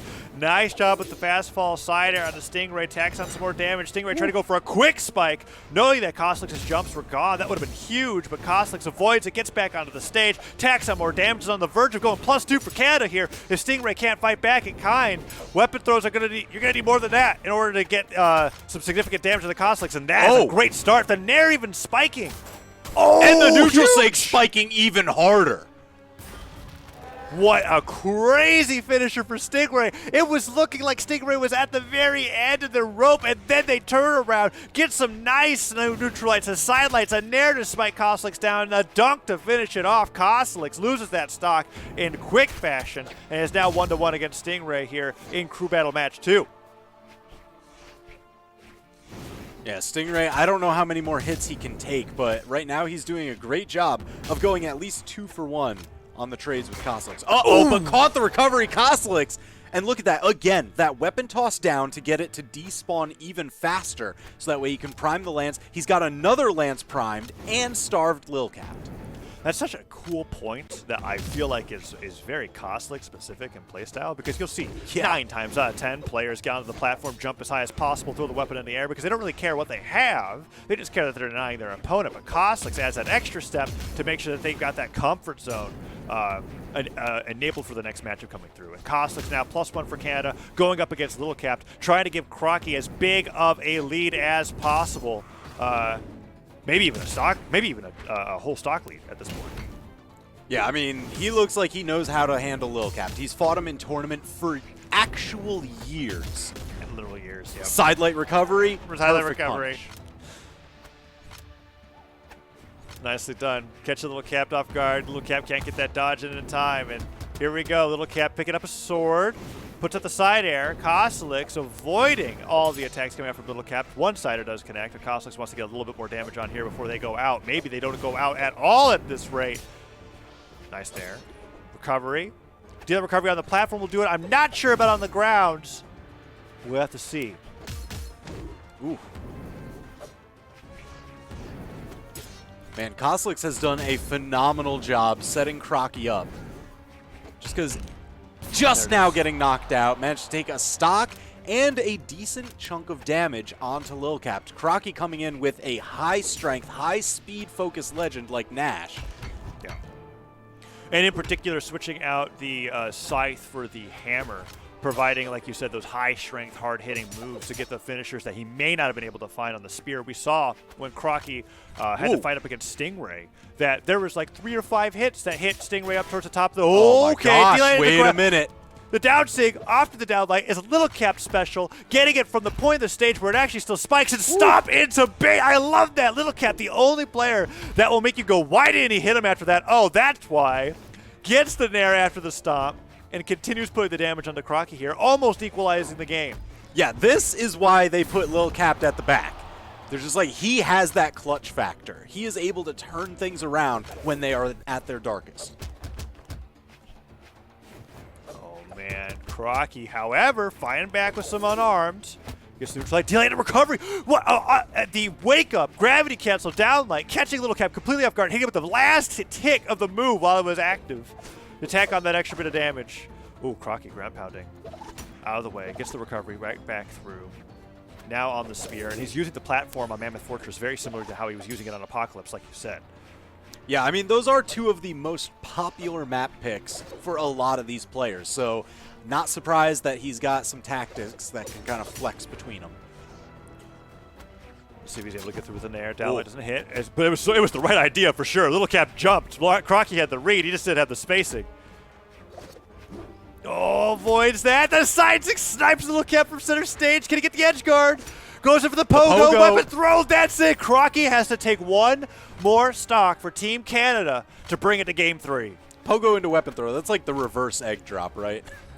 Pretty much, yeah. Well, it was so interestingly timed too, because the weapon throw didn't come directly after the pogo. It kind of waited to see if Lil Capped was going to use his dodge at all. And man, Crockie just hit every single signature in Nash's kit. Yo, the cool Croc now going for the big damage. Up throw down. Hammer still in hand. Tries to go in for the falling side air. Ooh, Lil Capped doing a phenomenal job getting around a number of these attacks. Just knowing that he's only got this 1 stock left. He's got to equalize. He's got to take this for his team if he wants to secure the crew battle, unless we're going to a game 3. Ooh, weapon spawns. Neutral sig. Lil Capped trying to go for it, but Crockie recovers low. Spear picked up, plays on the platform. Neutral light misses. Delay recovery takes him on the top, and that's 1-1. Lil Capped could bring this to a 2v2 right here, right now. He just has to take down the stock from Crockie, and Crockie could take this for Team Canada, bring it to a game 3. Hammer versus Hammer now. I give Lil Capped the advantage in this situation. Crockie definitely more of a Spear main. Yeah, I mean, you know, you talk about Cosolix with the lance, Lil Capped with the hammer. Yeah. And it's showing, man. All these huge, chunky hits time and again. Crockie, you can throw away the hammer, pick up a spear. The weapon spot comes through, but Lil Capped denies it. He goes over to the sword, delay recovery. That's almost it. 1 more will certainly do it. Crockie does no jumps left. That's it. He has just He his dodge back off the he limb. makes Wow. it! He makes it! I can't believe the movement. I thought that was it for sure, but Crockie, you were right. Had just the jumps that he needed to make Oh it my back. gosh. Is he? Oh, he makes it again! back again! Crockie just threading the needle. This is insane. But he still can't find a weapon. Lil Capped's kept everything denied, and he keeps hitting the side airs. One more side air will do it. Recovery will do it. Crockie is in a position where he actually has the spear over Lil Capped. He my throws gosh. it away. The neutral light hits Crockie. Wait for the weapon spotter in favor of Lil Capped. The D-light, very edge of it. Gets it. No dodge. Hits the recovery. Lil Capped damage, but not nearly as bad as Crockie, and that's it. Jeez, so Lil Capped closing it out for MDVA. That's 2-0 in the crew battle. The confidence in his nice little interview video definitely showing through in the gameplay. Man, it was so close towards the end there, but I feel like just that moment, Crockie having the situation where they had to fight the Hammer Ditto against Lil Capped was just too disadvantageous. Lil Capped being able to bring up that clutch victory at the very end and secure the 2-0 for MDVA. I would have been very fearful for MDVA's chances in the crew battle had Team Canada won Game 2 because of how well megD was adapting to ImLlama's playstyle opening up. Yeah, and that's the thing, because now it's all going to fall into the 2v2 where we know both of these teams perform exceptionally well. So Team Canada, they've got iThrowow and Pugsyxd going up against Cody Travis and STTP Wilson subbing in for Remmy. Yeah, that's right. The self-proclaimed team coach for MDVA, the alternate normally, is going to be coming in to use that alternate spot, subbing in for Remmy and for the 2v2s, and I'm excited to see how this matchup plays up against Team Canada. Obviously, I would say that in any situation where you have to field your alternate over one of your primary players, you would give the other team the advantage, but that's the thing. When it came to the Pro Series, this particular Pro Series, I'd say that there are some heavy hitters in those alternate spots that are arguably better than some of the primary team members when it comes to looking at just raw power rankings or tournament matchups. And Wilson, as we were talking about earlier on, I mean, when I say earlier on, I mean back in the draft, was definitely one of the most storied, winningest players in Brawlhalla history, now coming in and that alternate spot for the 2v2. So it's going to be a very exciting matchup indeed. Yeah, definitely a player with a long history in the pro scene, a ton of tournament wins under his belt, great tournament performances at least, and I think him and Cody are going to have some pretty good synergy that some folks might not be expecting. Yes, it'll be exciting for sure. And now just double checking the matchup. That's right. So it's going to be Pugsyxd and iThrowow that are going to be their opponents going into this 2v2 best of 5 that are going to be fighting to secure Canada's record in a winning record in 2v2s and bring this to a tiebreaker. Here we're seeing STTP Wilson, PR41, taking a look at their notable placements over the past, in the recent past, looking at that 9th in BCX 2020. Amazing placement there. And here we go in a game number 1 of this 2v2 between Team MDVA and Team Canada. Oh, wait, look at that! TWK, what is Wilson opening up with? It's the Queen Nine, man. Queen Nine never die. It's been a while. For those that are basically, you'd had to have been here from the start of Brawlhalla history to know that Wilson really made a name for themselves on this Queen Nine. And Queen Nine, as the meta of Brawlhalla has evolved to be a lot faster, a lot off stage, where Queen Nine was a lot more of this tank that you just could never kill, Wilson was the best at playing this character. And opening it up with the Queen Nine here into game 1 of this 2v2 is so incredibly exciting and nostalgic, as Photo would say. And they're opening up strong with that down sig, taking out the first stock. Yeah, this is definitely something that they're going to be looking for because, look, it's about mid-range stats, maybe a little light on the defense for Team Canada. Pugsyxd with the Finn using the defense stance to push that up to 4, whereas both STTP Wilson, oh my gosh, just getting ground pounded off the bottom. But Wilson and Cody, both on some of the highest defense legends in the game. Ooh, down air from Pugsyxd hits. Cody gets hit by that recovery. Falling with the side air, though, is trying to take iThrowow on the way down. Pugsyxd on the Finn. Now a lot squishier than all of its opponents. We were looking at Barasa and Queen 9. Yes, you are incredibly vulnerable to getting knocked out early, but Pugsyxd is making it work. iThrow still managing to survive on this boat VAR, but man, match is close so far. I'd say, I mean, yeah, Team Canada has a lead in stocks, but I mean, it just takes probably 2 hits on both sides to finish it off. There goes a sidestick. Wilson continuing with getting all the knockouts, and Cody Travis giving his own sidestick there at the top to take the lead in stocks. Yeah, so this is the other thing, right? Because, you know, Wilson, when he's on the guitars, he has some incredibly hard-hitting signatures. We've seen him land that neutral signature before when Pugsyxd spot dodged what would have been a team combo between Wilson and Cody. And then when he's on the spear, he has all that extra range to cover Cody while Cody is just going nuts in the front of the field. Oh, man, Cody. Gets that side air there, taking advantage of the fact that Wilson was putting him into a neutral light. The alley-oop for the double. Look at Pugsyxd. He's so good. That team synergy coming out for Team Canada here, going up against Cody and Wilson, bringing them both down to their last stocks. However, we're in a danger zone. Pugsyxd has taken a significant amount of damage, and that weakness that comes from picking Finn is showing up as that side air connects, and Pugsyxd almost being brought into red.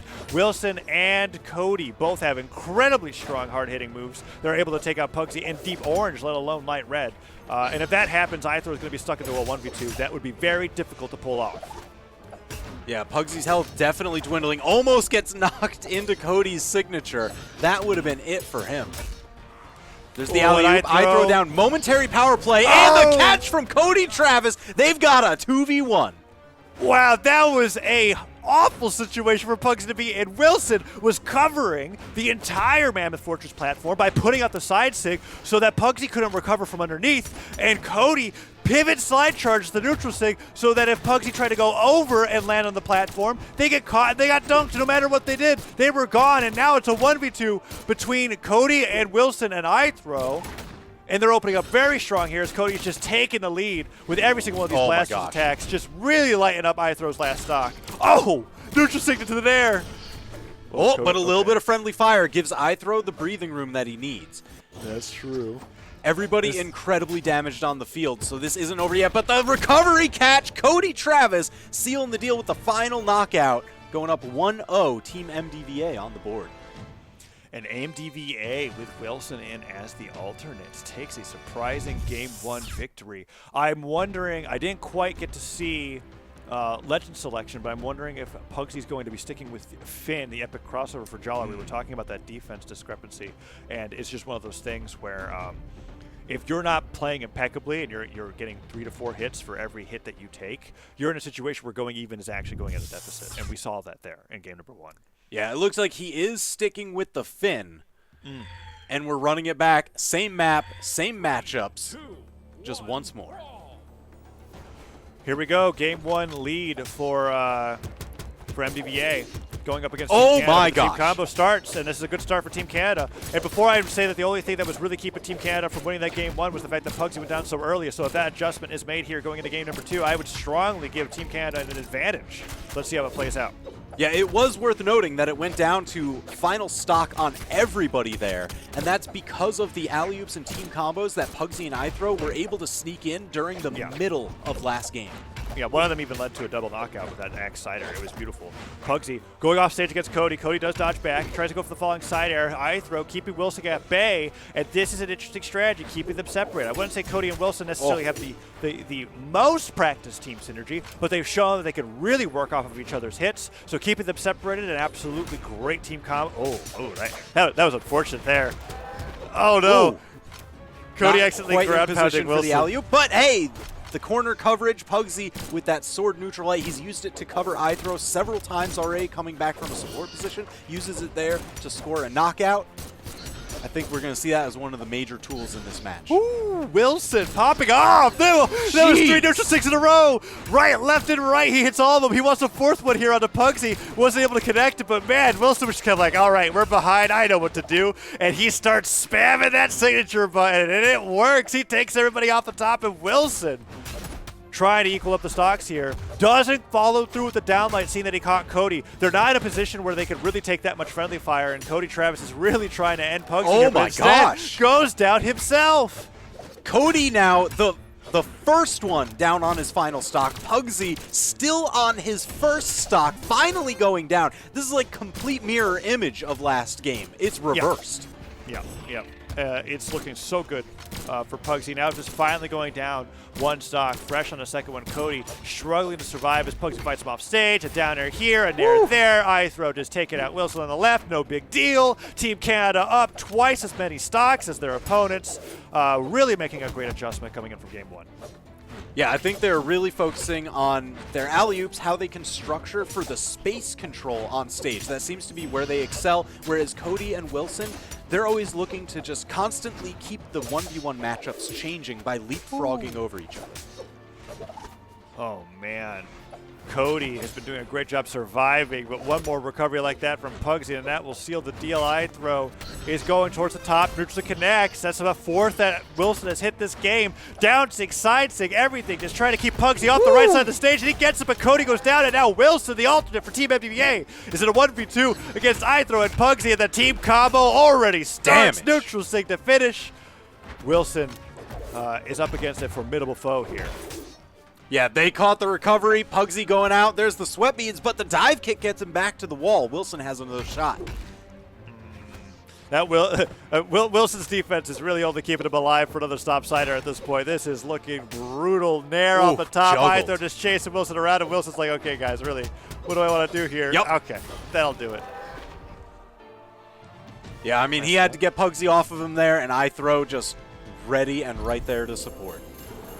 So now we're going to a game number 3. It's tied up 1-1 in this best of 5. And I am seeing just the craziest switch up here. Cody Travis locked in Val, and Wilson is now on Raphael. We're so Wow. Wilson on Raphael, epic crossover for Ragnar. Definitely not a surprise to me. The fact they locked in this legend, it's awesome that they locked in this crossover. But having one of the turtles, but Cody on the Val is not super crazy. There's been some gauntlet play. We've seen Cody Travis on the Petra as well, and bringing this out for after just one loss, however, is a little interesting to me. But man, Pugsyxd just ripped Wilson apart there on the right side of the stage. Well, I mean, so remember, this is a best of 5 set. So even if they were to lose this next game, they can still switch back to their other team, back to other characters. So, you know, kind of bringing this out as maybe like a, hey, our main team or that early team got the point that we needed. It did its job. Now let's swap over, keep them on their heels, especially because it seemed like iThrowow and Pugsyxd figured out a lot between game 1 and game 2. Ooh, side air hits. I think it just barely bounced him off the stage, so he didn't go. He did get knocked out by that, but one more sword sider will definitely take Wilson down. Oh, I can't believe Wilson's still living. Oh, no alley-oop from iThrowow. Doesn't get the side air afterwards. It was so close to the stomp, and the neutral air will get it. He tries to go for the scoop. Cody stops it. Pugsyxd goes in for the interrupt.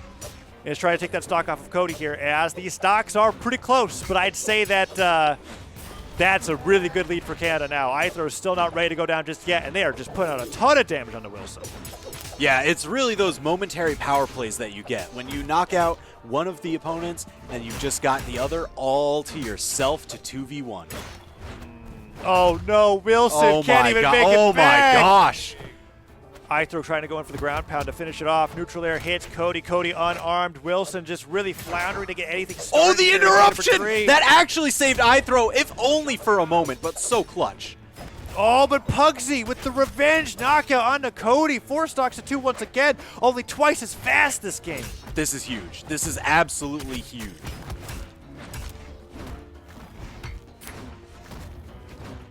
They're just juggling Cody, getting the damage on. It's starting to build a bit evenly. Pugsyxd looking a little worse for wear, but man, he still has 2 stocks on him. This is a healthy lead for Canada, even so.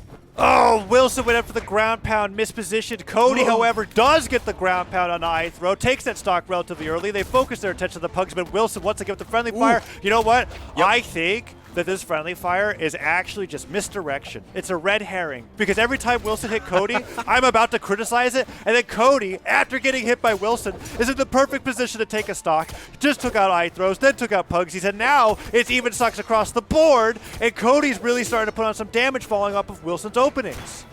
It's a bold move, Cotton. We'll see how it works out. Well, I mean, that's how it's working out, and I'm running with the storyline. We'll see if they're able to take the win here, because if they do, that'd be an incredible comeback from how this match is going. Cody gets the neutral stick and disarms Pugsyxd. Huge.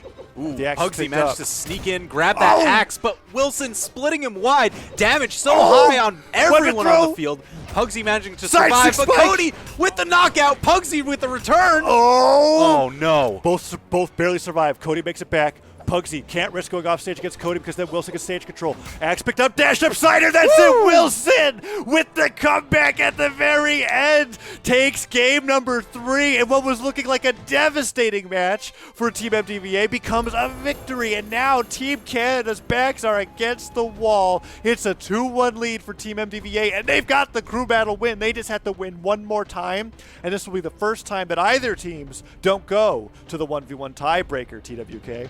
Man, that was such a clutch finish for Team MDVA. I mean, they were down a clean 2-stock lead to Canada. Yeah, All it was on the clean. back of those it final was stocks. so clean, and it was hilarious because both knockouts from Cody were off the back of Wilson, either ground pounding him or side singing him or whatever. I hear the stuff recovery effects, and I'm like, Wilson, what are you doing? Wilson, you're a genius. And now we're into game number 4, and I can't believe that I'm saying it. It's 2-1 in favor of Team MDVA, and we've got a little bit of a cosmetic upgrade coming out from iThrowow. As we're fighting here for match point. If Canada loses this, they lose the match, and Team MDVA wins even without going to a tiebreaker. And they look but like Cody they don't want that already to down. happen. 30 seconds in, Pugsyxd Yeah. just straight up bodied him while iThrowow was keeping Wilson distracted. Yeah, Cody went down real quick. And that's what happened in game 2 as well. It was very unusual. Cody usually very... Oh! From the top rope. I thought he was going to go for another ground pound. The down stick, the shurikens, putting it out the active input. Normally, with Ragnar, right, it's the flames, but Raphael pulling out the shurikens to be able to catch him off guard, connect, and get the edge guard. Now with the Starlight Nair, great punish on the iThrow. Wilson really coming into stride here, but iThrow trying to respond back in kind. Side stick hits and nearly takes Cody off early once again. Oh, he's still living. He's still living. Just dive kicks the bottom corner. Cody's got to be careful not to take too much of a team combo there. Pugsyxd looked like he wanted to switch over to Cody Travis during that. Stop, side air, iThrow takes care of Wilson. Now they've got a momentary power play against Cody. Nah, Cody smartly ground pounds to safety. Usually that ground pound to redirect, but no, an axe cider was just enough, and it doesn't matter that he stayed alive. And oh man, I see what was happening there. Pugsyxd was expecting him to get knocked in towards him with maybe the hammer recovery, but instead he gets hit up towards the top. Side doesn't connect. They still got a great amount of team damage combo, or team combo damage onto them. But oh, Wilson trying to get that exhaustive recovery to take iThrow off the top. Yeah, I mean, they've got to make up ground again. Now they managed to tie up the stocks. Wilson more damage than Pugsyxd, so it's still a slight lead for Team Canada. Slight lead. Last time, we had some crazy offstage shenanigans, like so. That led to an untimely demise for Pugsyxd. Wilson gets sent flying, and they start focusing on over to Cody. At this point, I feel like it would almost be in the best interest for Wilson to lose the stock, just so that he can help Cody a lot more often. There he goes. Cody picks up the sword at the edge of the stage. Oh my Grab gosh, read him Pugsyxd. wide. Cody read that Pugsyxd was going to fall wide of the stage, try and go for the outside recovery path, and just ground pound straight through. Oh, and Wilson and Cody are in the same situation that they were in the previous game. Last time they turned this around into an amazing victory. Let's see if they can do it again. Pugsyxd and iThrow really want to bring this to a game 5. Nair hits. Cody taking a lot of damage, but Wilson really becoming the carry here at game number 4. Ah, but there goes Cody. Oh, yes, just gets the touch. Oh, and Wilson in a 1v2 gets the cider on one, the cider on the other, goes for the side stick finisher. iThrow knows he just has to survive, but the down air from Wilson comes through, tacking on more damage to the Pugsyxd. One more side air, a recovery onto iThrow, and it's a 1v1 between Wilson and Pugsyxd. There's the Falling juggle down trades. Wilson trying to employ the hit and run strategy. He needs to build just a little bit more damage. The side air gives him some time. He gets another one. He's going to go for the side stick. The neutral stick hits Pugsyxd. Sidelight into Nair. Doesn't quite hit. Wilson gets the cider. one. iThrow's gone. Pugsyxd sidelight Nairs. Doesn't get it. He gets cidered by Wilson. Can Wilson take the 1v2? Come back. Ah, he goes for the grab punt. The recovery hits it up. Pugsyxd tying it up. That's 2-2. We're going to game 5. I can't believe what I was just watching. Wilson just very nearly almost had an incredible upset in that game 4, Man. but Pugsyxd clutches it with the axe recovery and brings it to a game 5. Jeez, they kept Cody Travis, who we've seen do, 1,000 damage, always in like the high 800s usually. They kept him under 350 damage. So he only did about 2 stocks worth of damage there. That game was really Pugsyxd versus Wilson, honestly. I mean, iThrowow had a little bit more of a feature that Cody did, but man, was that really between those two players. And it just barely came out in favor of Team Canada, and I'm glad that it did, because that means that we get a game 5 and possibly Team UK, we get brought to the tiebreaker to see who wins between megD and Stingray. 2 players aren't even on the screen right now, but are definitely raring to go. And Stingray has had such an incredible track record in those tiebreakers, but man, megD, they could do it. Let's see how this plays out. Who's going to win? Is MDVA going to take it all, or is Team Canada going to bring it to a tiebreaker? Ooh, Cody taking Pugsyxd for a bit of a ride to tie up the damage here. Oh man, Wilson now just going for a hard focus onto Pugsyxd. You see him rotating around.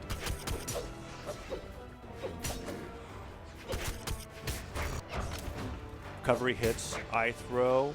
Oh man, this is the closest that's been so far. Damage Wilson just building so accepts. much. He accepts the friendly fire there. He goes, it's not going to be as strong against you, Fred. It's fine. He goes into the side stick, but still, Cody goes down. Sider from Pugsyxd could almost take down Wilson. Wilson, great at recovering in a lot of these scenarios. Has very rarely been taken off early off the bottom of the stage. Makes it back, but stops Sider. That's going to have enough knockback to do it on its own. And Canada takes a solid lead. 6 stocks, 2-4, now 5-4. Cody went for the alley-oop, but he couldn't do it. The neutral light was just a little too strong. But Cody Travis, if he gets that recovery, that could make this game completely even. iThrowow intentionally chunking his own stock to even out the damage, so that way he doesn't leave Pugsyxd alone for too long.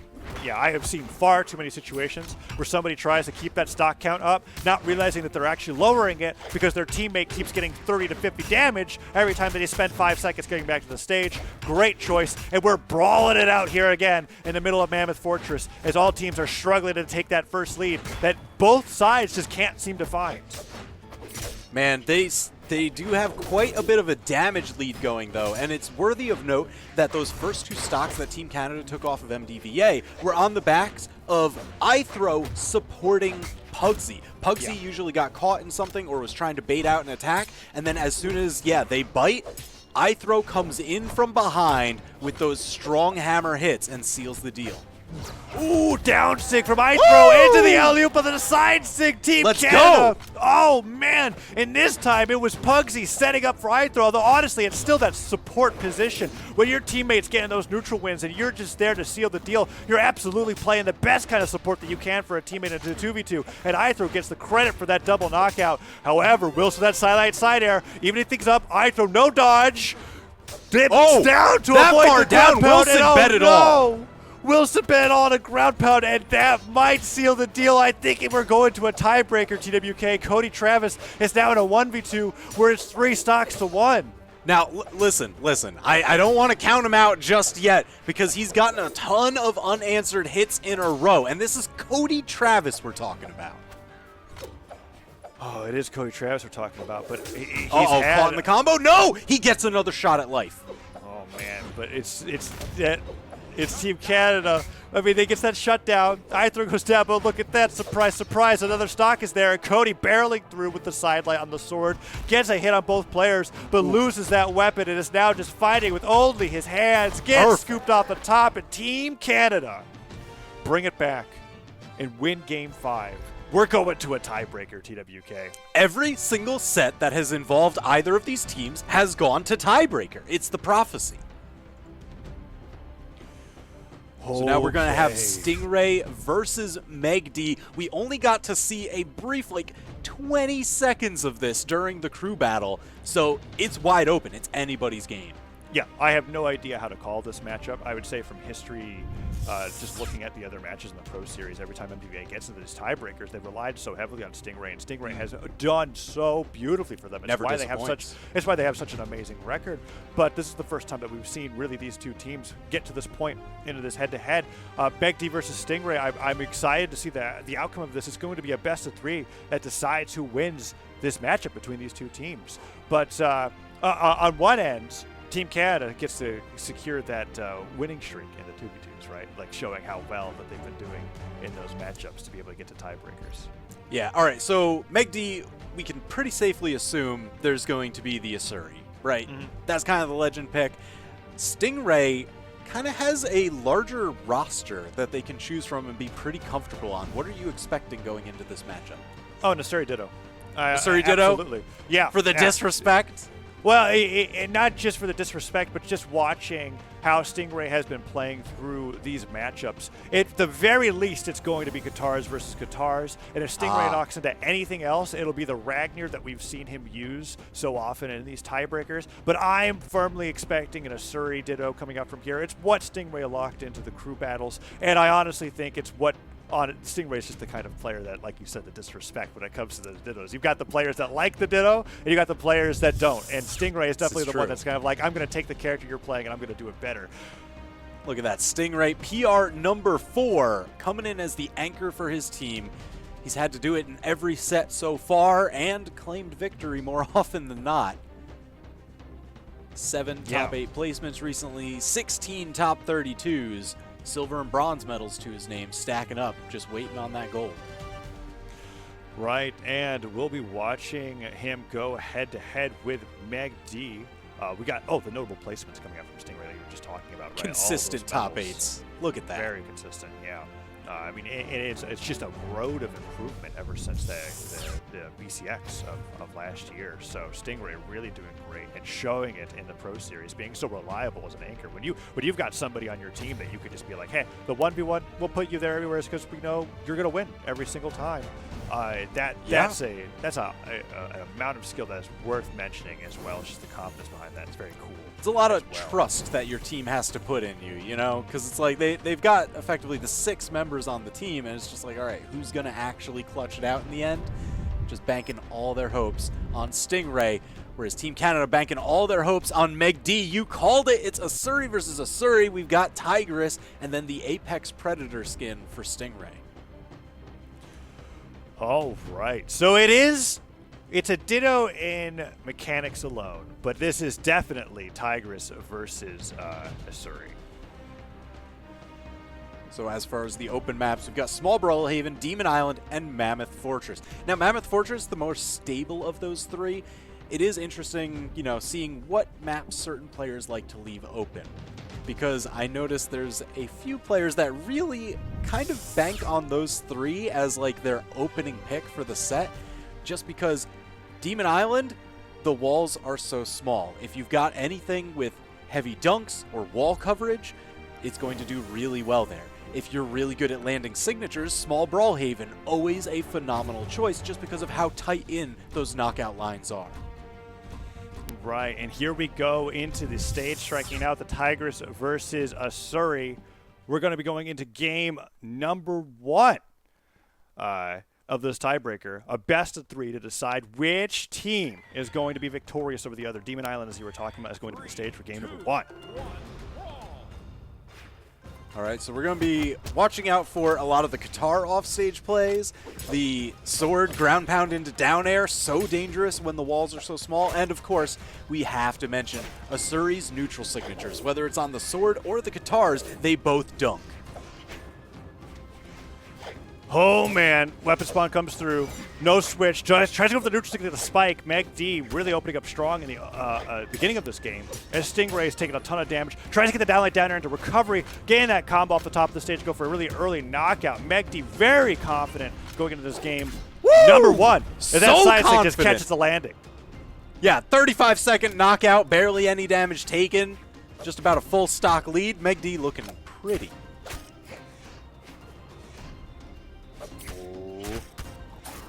Trying to go for the neutral stick. megD dashing forward, dashing back, keeping Stingray on their toes. Stingray starting to build up the damage, not letting megD get barely any extra credit. Ooh, the quick turnaround in the neutral light has the corner guard. megD trying to stall for time. Recovery off the top. Stingray tying it up in kind. Oh, yes, and very quickly tying it up as well. I was thinking that megD was going to run away with that lead, but Stingray, well, I mean, maybe he does. It's on a fresh This is a stock seesaw now. of a match. It's just going to go back and forth. Is this what we signed up for? Oh, man, megD opening up strong with the guitars, claws in hand, Nair hits, tries to go for the neutral stick to really spike Stingray down to oblivion, but no, Stingray, megD just dash jumping left and right over each other, waiting for the other one to make the first move, and Stingray gets a few clean hits in. Switches over to the sword, dash forward, dash back, neutral light, doesn't get the downlight. Wants to get that downlight down air recovery onto Stingray. Lots of damage racked up. megD doesn't want to go for that recovery knockout until they are for sure that's going to take him off the top of Demon Island.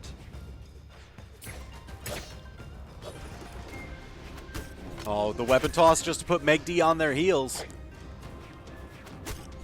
Again, using that for the mid-range approach because right now megD has the range advantage. Oh, and the down signature to boot. That is a brief lead you see here, going for the highest weapon toss possible to delay the next weapon spawn. Oh, man. Nair hits. Stingray gets the sidelight, gets the... Oh, man. The DI It's so back and forth. It's so incredible how much he's equalizing it. And this is one of those tense situations where, yes, megD has been in the lead this entire game, has been taking the first stock every single time they move forward, but Stingray's been equalizing it so quickly, and all it takes is for Stingray to get the edge on this specific stock to have the entire game go in their favor.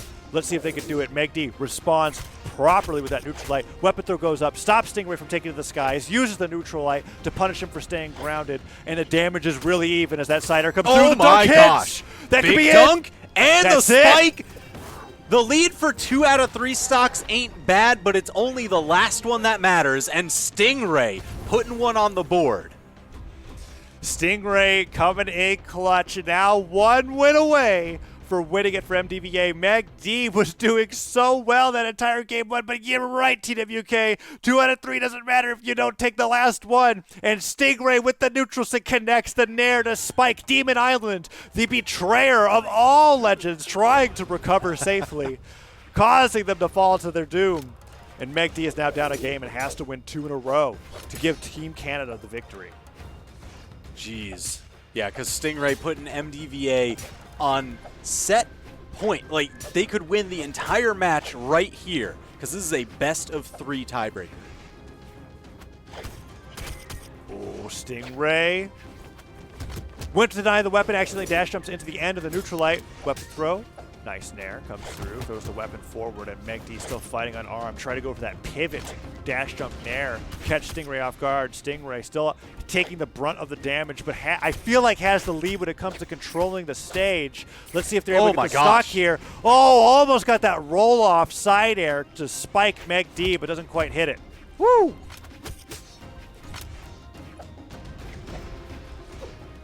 Man, they are both hunting for the knockout right now. Stingray definitely going to be looking for the downlight into recovery. You see just the raw recovery there, maybe. Weapon spawn.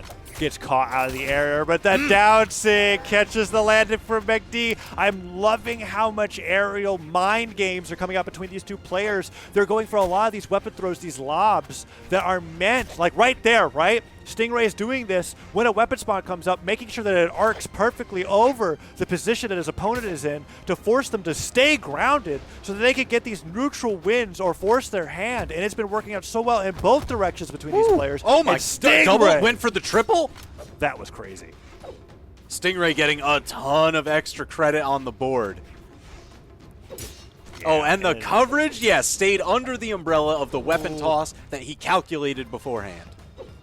Oh, man, and there it goes. Stingray with the weapon throw up, gets the sider on the stage. The D-line sider off the weapon throw pickup, and he's going for the grab pound, and he just barely aims it incorrectly. megD responding appropriately, gets him at the edge of the recovery, carries him up off the top of the stage, but man, you were saying extra credit. Stingray is just a solid hit. Down sig, side sig, anything. Even a side air. Recovery from getting this a whole top. Yeah, lead. why not? I mean, dealer's choice here now.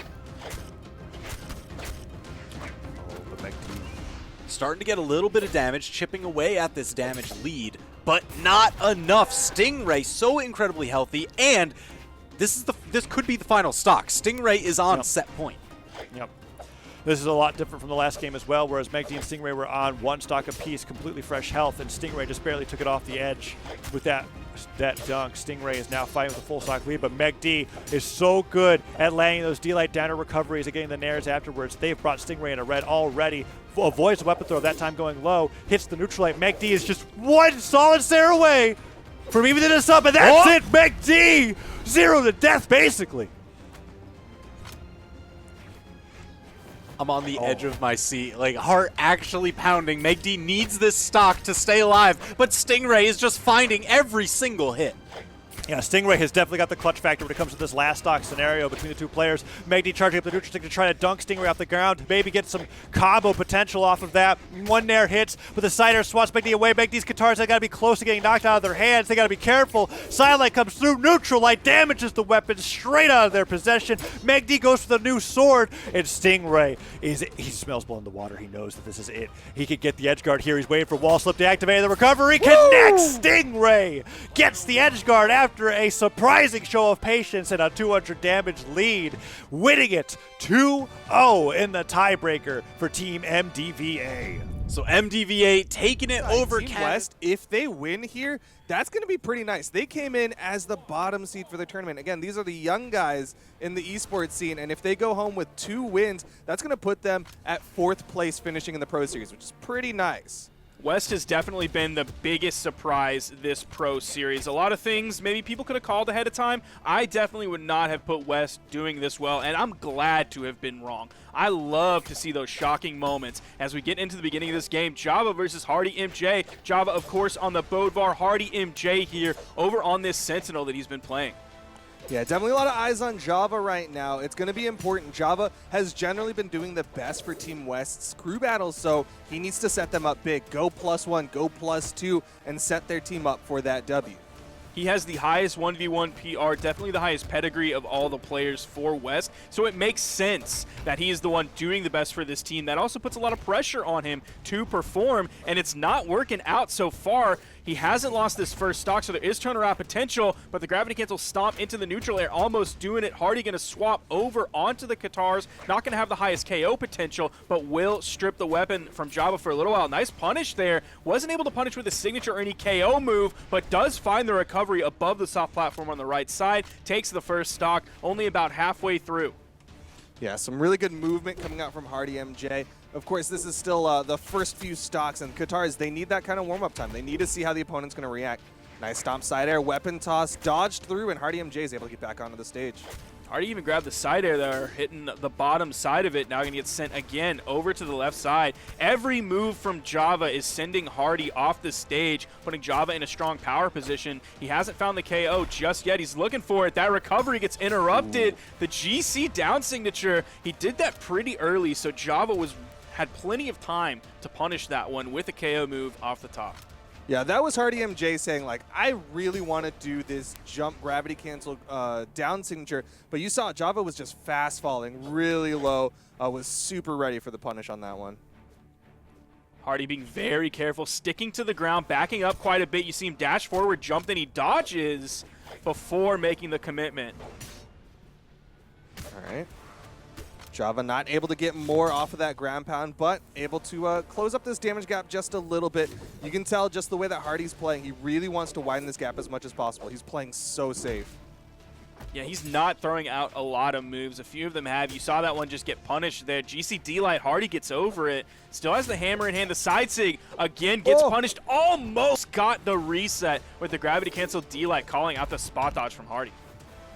Hardy is able to react, respond with the D-Light Nair. Not going to quite lead to the knockout just yet. But again, HardyMJ doing a really good job utilizing that soft platform for his disengages. Like he full disengages to the other side of the map. Big side air, and Java is going to go down to his final stock for the crew battle. You saw Java even charge that one up a little bit. That gave Hardy plenty of time to get out of the way of it, out of that down signature that can be so brutal on players. But he had plenty of wall to work with there, and he had time to get out of the way of it, so it wasn't a problem whatsoever. Hardy with a decent lead here. You're seeing Java hit these moves over here on HardyMJ, bringing him into the red. Java was reasonably efficient in evening up the last stock with only a few hits. It was like 3 or 4 hits, and he was able to find the KO move right when he needed to be reasonably efficient on the stock. See if he's able to do that this time. Weapon spot comes to the right side. It's a sword. Java grabs it, throws it away, sticks with the hammer. Hardy without a weapon. Neutral light from HardyMJ, going to add up a little bit more damage, just trying to get that extra credit. Good dodge through to avoid the dare. Java fishing for the knockout tool. Wants that down air. Kind of an unorthodox knockout tool. The neutral air is not even enough. So you saw in the video, Parallel believed that HardyMJ wouldn't have too hard of a time dealing with Java here. That like point blank weapon toss that just had a little bit of forward momentum on it that he like threw at the ground. So he was able to pick that up immediately, baiting like a dodge or a jump from Java. That was a beautiful move from Hardy. Yeah, Hardy really primed that too with the way that he was being tricky. He was doing a bunch of dash forward weapon tosses. So he's kind of getting into Java's head that he's just going to throw forward and then baited out the movement by throwing down that time. Really tricky stuff from HardyMJ. Hardy being very careful. They're pretty close to being even. Java's going to put him further into the yellow. Hardy over on the edge. The side air immediately gets punished. Weapon toss goes down. Hardy completely disengages. Wants the weapon spawn on the far right side of the stage after he threw his hammer down. Has guitars in hand. Knife falling there. Goes around the corner. Looking like vintage wrenched right there. Java is starting to panic. He is just throwing out moves far and away. But he gets back up. Gets the downlight recovery nair. Nice damage. Still opportunity here for Java to at least get this one even, maybe even take this stock off of HardyMJ. Insig comes out, most likely a baiting tool. You saw how far away it was from Java. Okay. Oh, he still got it! A little bit of a misstep, but HardyMJ still leads to the knockout. It's on Zexis to clean this one up without taking too much damage. There's a weapon spawn. What's the move going to be? Falling side air, not quite enough to even get the off screen. Now we are still on pace according to Parallel's plan. Java was able to take, or Hardy was able to take out Java. We'll see if he can even get a stock onto Zexis. Like Parallel said earlier in that video, we are seeing Zexis. He's floating a lot. He's being very careful with Axe. He knows he's playing Axe into Katars with those longer recovery frames. Doesn't want to let HardyMJ get on top of him. The recovery, it's the backside though, up in that 45-degree angle. Doesn't quite send him into the blast zone for that KO. Yeah, that's one of the pitfalls of that big circle is that, of course, it can hit in a lot of places, but it can also launch in a bunch of directions, and that time it launched at what was basically the farthest direction possible. Nice side air, and that will lead to the knockout. This one is still doable for Team West. Now we have Pier coming in with the Lin Fei that we've seen him play so much in the Pro Series. I wonder if we'll keep that going throughout the rest of this season when we see him on stream. It's, again, Katars into Axe. Pier's been very effective with this Lin Fei. It's something unorthodox. You don't see a whole lot of Lin Feis in competitive, so it's going to be something that these Pro Series teams had to adjust to on the fly. Sidelight Nair went for the read there. Pier able to avoid and punish. Nice neutral sig will launch Zexis up. Zexis finding some good damage. Has Pier in the orange. Ooh, Punish. gets away from that one. Isn't able to punish in time. That's a 9 dexterity, man. She's quick on it. Over to the cannon now. Opportunity to punish. Yep, we'll hit the side air. Dragon comes out, but Zexis is over it. You know, if Pier or basically any Lin Fei is on the corner, they're looking for that dragon over the edge. Zexis has Pier in the red. You see the recovery coming out, looking to KO off the top. Does have the option to go for a D-Light Sarah. Oh, the weapon toss is going to hit him when Zexis is on the far right side. That's going to take him out. There is a lead here for Pier and Team South. But it's a small one. Pier needs to get this extra credit. Zexis is like 1 or 2 side airs away from getting this one back to even. Zexis found it last time without taking too much damage. There's one. Almost the exact same side air as well. It was just a little bit more to the left, so he wasn't able to find the KO. That's going to burn the dodge, but you see how careful Zexis is being. Doesn't want to attempt the edge guard situation even after the dodge was blown. Yeah, I just knew how big that hitbox was. There's that second side air from Zexis to even it up. Did take a little bit of damage there, so he's got to be careful on the even up. No punish on the falling there.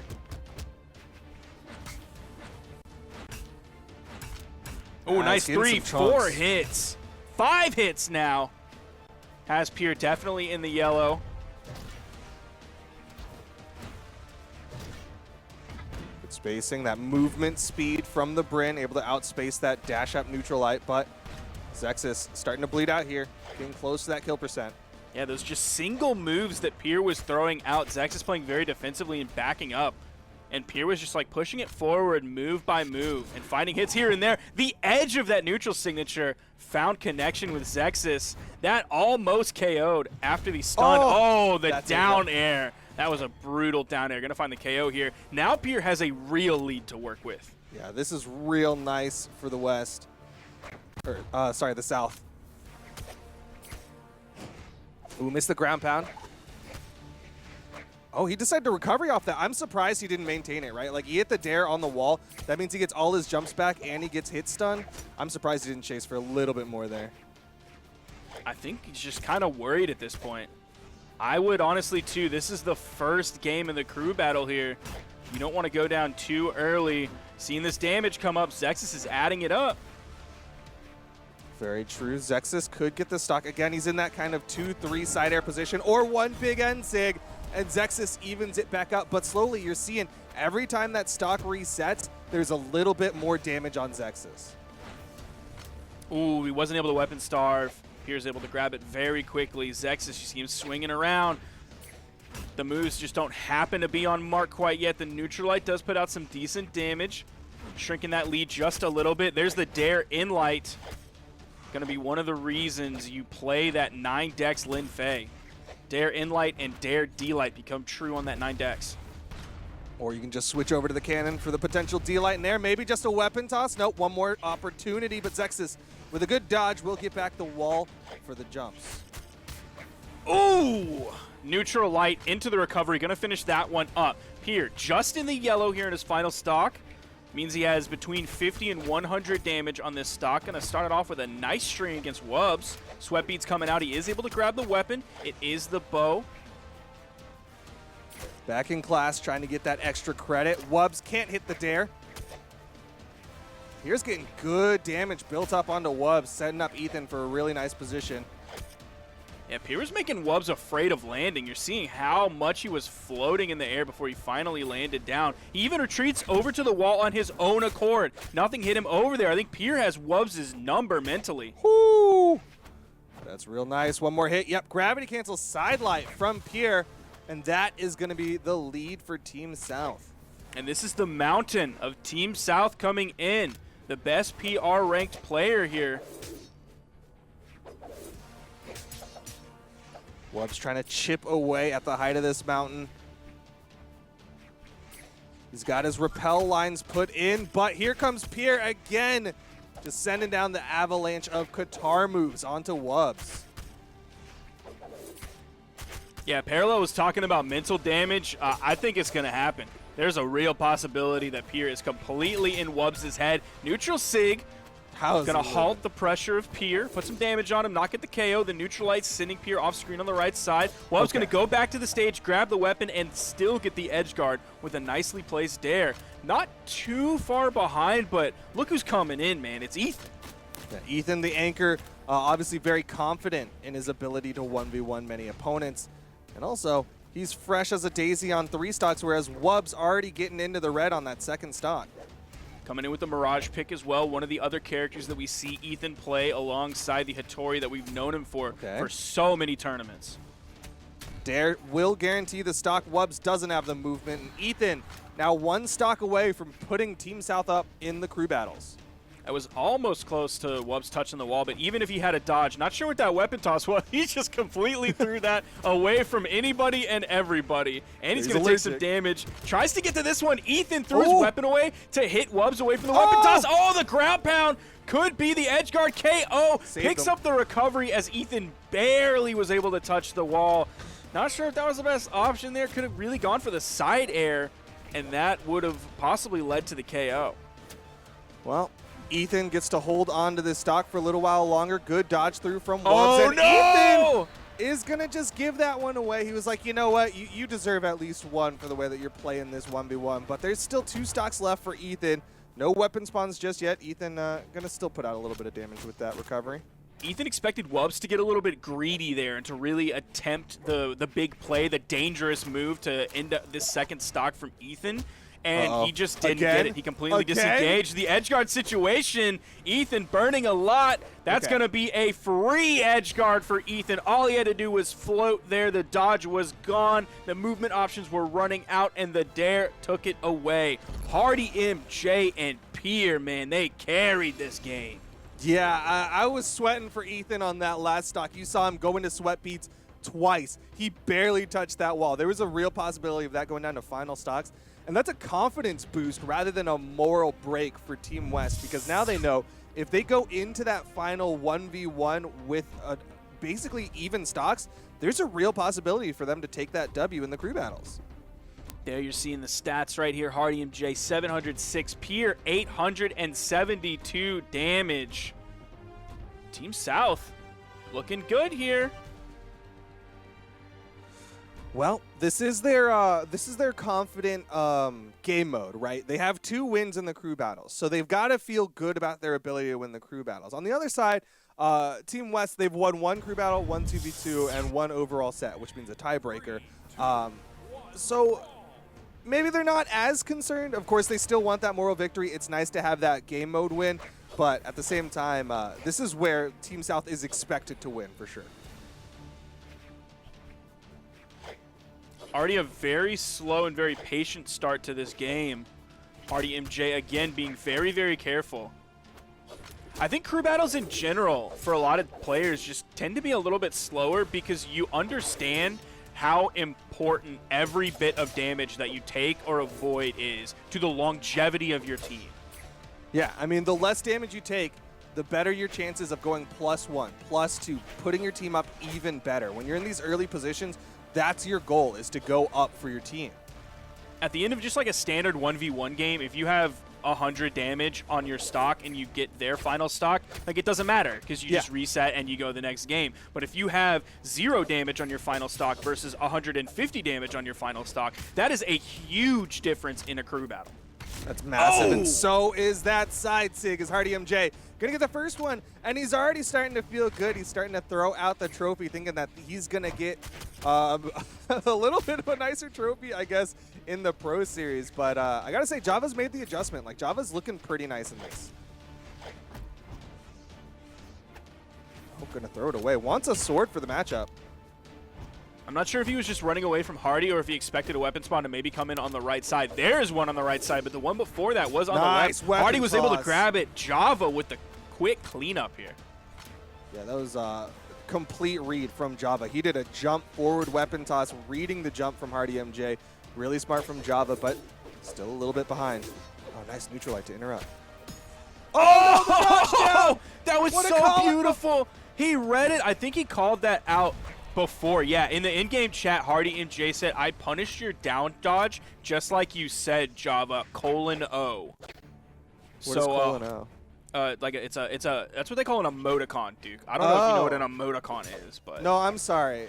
I'm used to typing asterisks and then Uwu Nuzzle's face asterisk, so you know it's just completely different. That's true. Honestly, he's the boomer for using an emoticon and not a Twitch emote. He didn't say like Pogo or anything, so he's the boomer here, not us. It's not my fault. HardyMJ over to the Qatars. Java a stock behind. He needs to get this even, or otherwise, HardyMJ, real big possibility to go nice. Down sig attempt. Java with the punish. You see Hardy going really wide. Oh. Again, he just nails that one. Well, I wonder how many different dodges that covers. Yeah, that's what I was thinking. It was like Java changed his dodge, right? He didn't dodge down. He spot dodged, but he still got caught. Don't. Java, that's twice. Come on, man. Java even like steered out of the recovery, but he does find the dealer recovery. Still not enough. High defense on Sentinel plus a high ceiling on Apocalypse means a very high survivability rate for HardyMJ. He's going to sit on this wall for a little while now. No exclamation points just yet. There's one, and the spot dodge from Java to avoid the weapon toss. And even the spot dodge back from HardyMJ, so you can get the gravity cancel neutral heavy.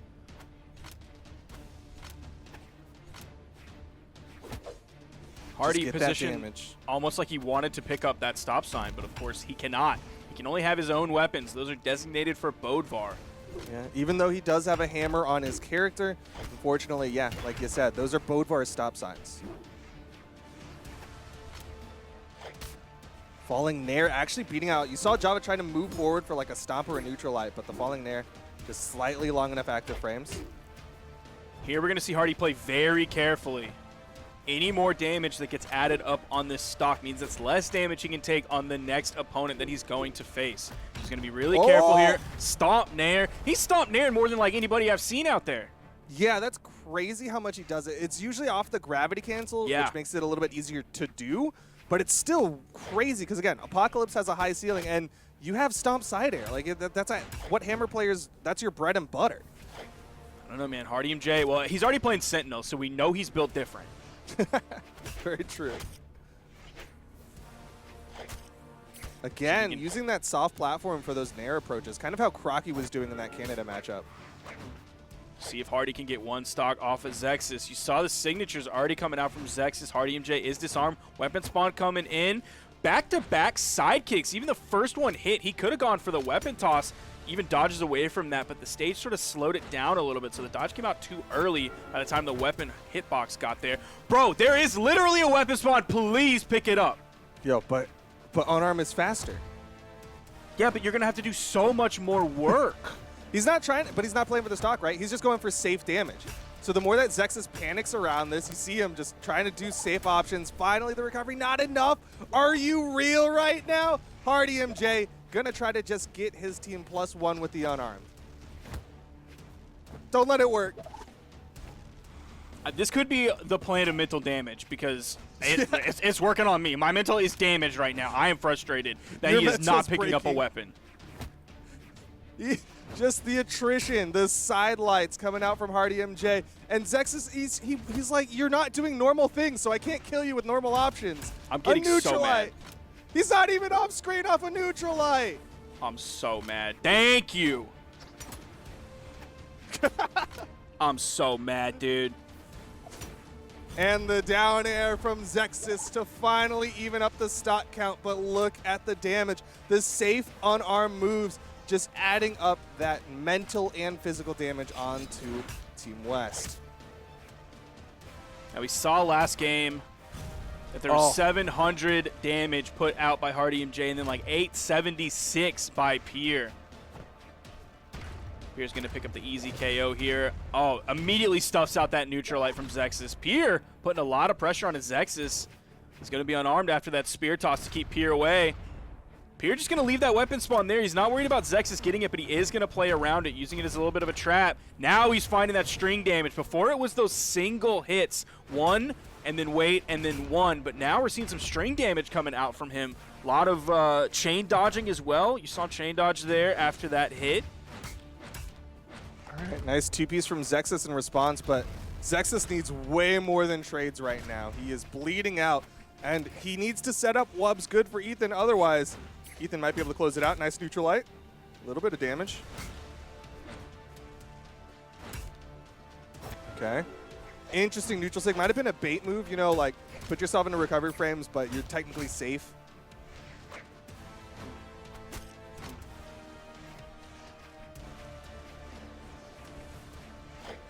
Pier being very careful on the spacing, gets a big slap, gonna disarm Zexis, bounce him to the right side, he goes to the wall. Pier gonna be very careful, goes for the side sig here when the neutral sig was the really successful option earlier, trying to change things up. Yeah, I don't know if that was a misinput or not, because like you were saying, Pier's been predominantly going with that neutral signature in that situation. There's the side sig again. I guess not. Looks like yeah, he I don't think it was wants to at change all. up the sig choice. Neutral light. Ooh. Oh. There we go. Pier went for the exhausted recovery, was trying to put Zexis into hit stun so he could safely get that wall touch, but Zexis was ready for it, jumped just high enough to avoid it, and we suddenly have even stocks, but man, Zexis is still behind. You're seeing Pier chase. He's feeling very confident. He is unarmed. There is a weapon spawn. Zexis kind of guarding it. Now we see Pier grab it immediately after hitting the side light. Oh, both of them neutralizing the wrong way. There's the falling there. Pier going to plant the flag again. feeling good. Team South thinks they're going to take this crew battle. Weapon spawn comes in. Zexis grabs it. It's going to be that axe.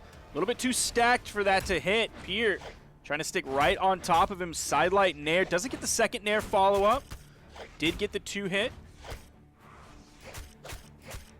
Ooh, big string. You love getting seeing that that Dare damage. D-Light. Yeah, especially when you get like 3 or 4 hits in that, man. Oh, that's so good. Good spacing. Ooh, that's huge damage right there. Double neutralite coming out from Zexis, but again, he needs this. Not enough. Oh, doesn't even go for the weapon toss off stage. Wanted to keep the axe so desperately. Again, the neutralites, but Pierre's got plenty of horizontal movement with this cannon. Zexis isn't putting his team in a terrible spot here. Does find the D-Light, sending Pier almost off the top. Zexis playing around the weapon. It's going to be an axe. He picks up the first axe. Rather than picking up the more fresh one, he decided to throw that away so at least he could get a hitbox out to keep Pier away from him. The ground pound is going to take the final stock. He's going to have to sit down. You see the taunts coming out from Pier, feeling good after that one. Still has this second stock to his name as Wubz spawns in. Man, Pierre just outside of that weapon toss. You saw how Zexis was trying to cover himself with that weapon toss up, but Pierre just outside of it. Is this the South's play? They go unarmed when the next person comes in? I'm sorry, what'd you say? I thought he was going to do the exact same thing Hardy did, which was just go unarmed for a stock against No, that was the next person. That was, I'm telling you, that's the Hardy special, baby. That's what you tune in for. That's, you go to Hardy's and you order the #1, which is HardyMJ just doing a bunch of unarmed damage when he should be picking up a weapon and killing his opponent. Ooh. Uh-oh. Saw those stars come out. Was a risky spot for Pierre. Almost made it even again with a risky side sig. Wubz going to get slapped down, though, and the Nair leads to the knockout. Pierre feeling good. Wubz has been doing some cheeky stuff off stage. He is getting he's styled doing on some a good little bit stuff. here, but Uh-oh. he's definitely done some cheeky stuff to catch people off Nair? stage. Ooh, this is not good for him. Pier disengaged just a little bit to get back on the main platform, decide whether or not he wanted to go back in. He did choose to go back in with that down signature little Spitfire over the corner in case Wubz was recovering a little bit high there. Dodges through that signature, throws out a couple moves to get the punish. And Wubz is bleeding out here. Pierre managing to dodge through the ground pound. There's the ground pound. Pierre, yep, gonna fall for that one. You saw the stars come out. Again, that's a stuffed recovery, which means he doesn't have movement, but we're in the same spot as last time where Wubz about to die on this second stock. Ethan coming in fresh. Ooh, Ethan's going to grab that weapon as well. D-Light recovery. He was in the middle of the stage. Could have gone for the Sarah, but since he's in the middle, recognize that. Notice that the closest blast zone is going to be off the top.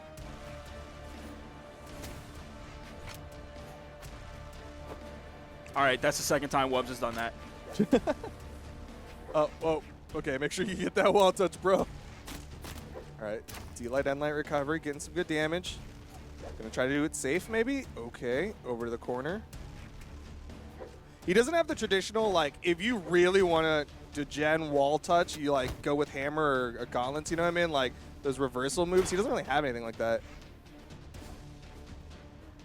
You do see him recovering low. Ethan, he's just kind of throwing some moves out. Like, even that ground pound wasn't, like, super quick or anything. It's not like he dash jumped ground pounded there. It was a little bit slow. Did it kind of high up as well. So it was reactable. You're not seeing Ethan do any major commitments, though. How do you get through that? Ethan difference, baby. Moves straight through the arrow. Matrixed it. Wubz starting to come alive, but man, he's on his last stock versus the 3 of Ethan. D-Light Nair not even going to lead to off-screen, not even red on Ethan. Does snipe that weapon away. Gets the gravity cancel down signature. Not going to be enough for the KO. That's that lower strength of Koji coming in here. He didn't think that D-Light was going to hit, though. Another tatami mat. Okay. Barely. Yeah. Barely. Looked like Ethan was going to live that one, but Ethan coming in on the second stock. Ooh, that side air is not going to hit stacked. Does hit that side air. That turns Wubz red. Ethan goes for the ground pound. Wubz comes for the ground pound. Okay. Like, Ethan could still lose the stock here, and it wouldn't be the worst thing. He's, of course, not. He's going to find the down air and get the KO. This is going to be the crew battle win for Team South. Again, big numbers from Pier and HardyMJ, all according to plan so far from this team based on what we heard from Parallel. But now comes the question, did they do enough, right? Parallel was saying, okay, yeah, we're going to win the crew battles, but we also want to win so handedly that we do that mental damage to them. And that's the question is, did they do the mental damage to the team of Luna and Blaizzy, or is it just like Luna and Blaizzy like, all right, we got this. We're going to the tiebreaker. Like, we're already ready for that. Yeah, that's going to be the interesting thing to see if that mental damage was actually done to the right target, because I don't think it was done to Wubz, because we saw Wubz still going for some cheeky stuff. Like, you saw those bow ground pounds on the right side that could have taken away Ethan's second stock. So I don't think the mental damage was done to Wubz after running up against that. So hopefully it was directed in the right direction towards Blaizzy and Luna. Yeah, you got to check that AoE 5-foot radius. Just got to see if the teammates were within the radius of that attack. But at the same time, Luna and Blaizzy going to come in against the team of Parallel, and it looks like we're getting the alternate for Team South. It's going to be the youngest esports player experience playing for Team South. Oh no, what happened to Noel? I'm going to check Twitter real quick to see if anything happened to Noel. Gotta make sure it's the right Noel. I'm not seeing anything from him on Twitter, but this is what the alternate is for. Thank the Lord that we have an alternate system. We've literally seen it twice today now. We saw Wilson come in for Remmy earlier, and now we're seeing Experience come in for Parallel. This is going to be a very tough spot for Experience to come into. We might see them just get completely wiped by Luna and Blaizzy, but I would rather watch that a million times over than having to just kind of throw in the towel. Thank the Lord for the alternate position. Alternates carrying today on their back. Alternates really came to play. It's going to be tough, right? Like, we got to hear the video of Parallel talking about like, oh yeah, you know what? I've actually been playing with Noel, which we didn't do the week before, and now I'm ready. I mean, we're going to do this. And then Noel not being able to show up today, it's back to square one where Parallel has to just be ready to make those adjustments on the fly with this teammate of Experience. Otherwise, it might be really rough for them, and we're going to see the Team West, Luna and Blaizzy maybe steamroll in the 2v2s. So I'm looking at Parallel's Brawlhalla right now, stats, and he's played 2 games with Experience in 2v2 ranked. Okay. They were 2 wins though, but they were 2 wins 100% where win rate? you like start out in 100% win silver. rate. Let's go. It's 100% win rate in silver, bro.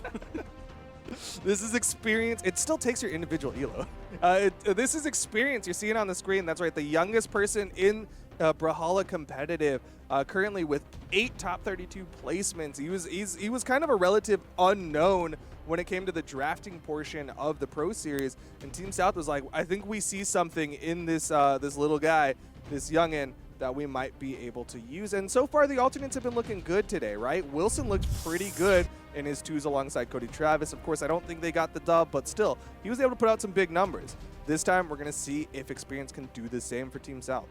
So one thing that's going to play in favor of Luna and Blaizzy here is we saw Luna play previously in the 2v2. He was playing with, I believe it was Wubz. So now Wubz rotated out of that, and Blaizzy came in to the 2v2. Now we, let's see, let me look at my notes here. Luna is used to playing with, of course, Pugsyxd? with Teros. Played with Pugsyxd in the past, so we know he's used to playing with the sword. Blaizzy has played alongside Axe characters in the past, so he's used to playing this with Luna as well. Well, that experience will hopefully play in for Team West. But you're seeing the character picks. Luna and Blaizzy going with something a little traditional with the Teros and the Hattori. Of course, Hattori, fantastic setup tools with the sword and spear. Teros, fantastic follow-up moves with that axe and hammer. On the other side, we're going for extremes a little bit, right? High strength on the Amethyst, high defense on the Undertaker. Little bit of setup, but really not the traditional setup that we're used to seeing from like a sword, spear, or gauntlets. Yeah, if you remember when we were watching Noel, of course in the past has played Hattori sometimes, has played Koji sometimes, has played Asuri, and then more recently was playing Val in the 2v2. So this is a completely different character from all of those that Parallel is having to play with here with this Zol from Experience. Oh man, team combo already coming out from the west. Oh, a little bit of a drop there from Blaizzy. Wasn't able to get that D-Light into the recovery, but Parallel's getting chunked, and so is Experience. This is straight up. This is Blaizzy and Luna knowing how to play alongside their teammates' weapons. Even if they haven't played that many games together, they still have so much experience playing alongside these weapons, so they know how to follow up off of them. I mean, you know that they put in some time in those twos because they have a prepared team combo. On the other side, Parallel and Experience had nothing. Experience didn't know how to follow up off of the Neutralite from Parallel. They're not even really going to engage Experience off stage. If you wanted to stay there, they were just going to go for the 2v1 against Parallel. Parallel's in trouble.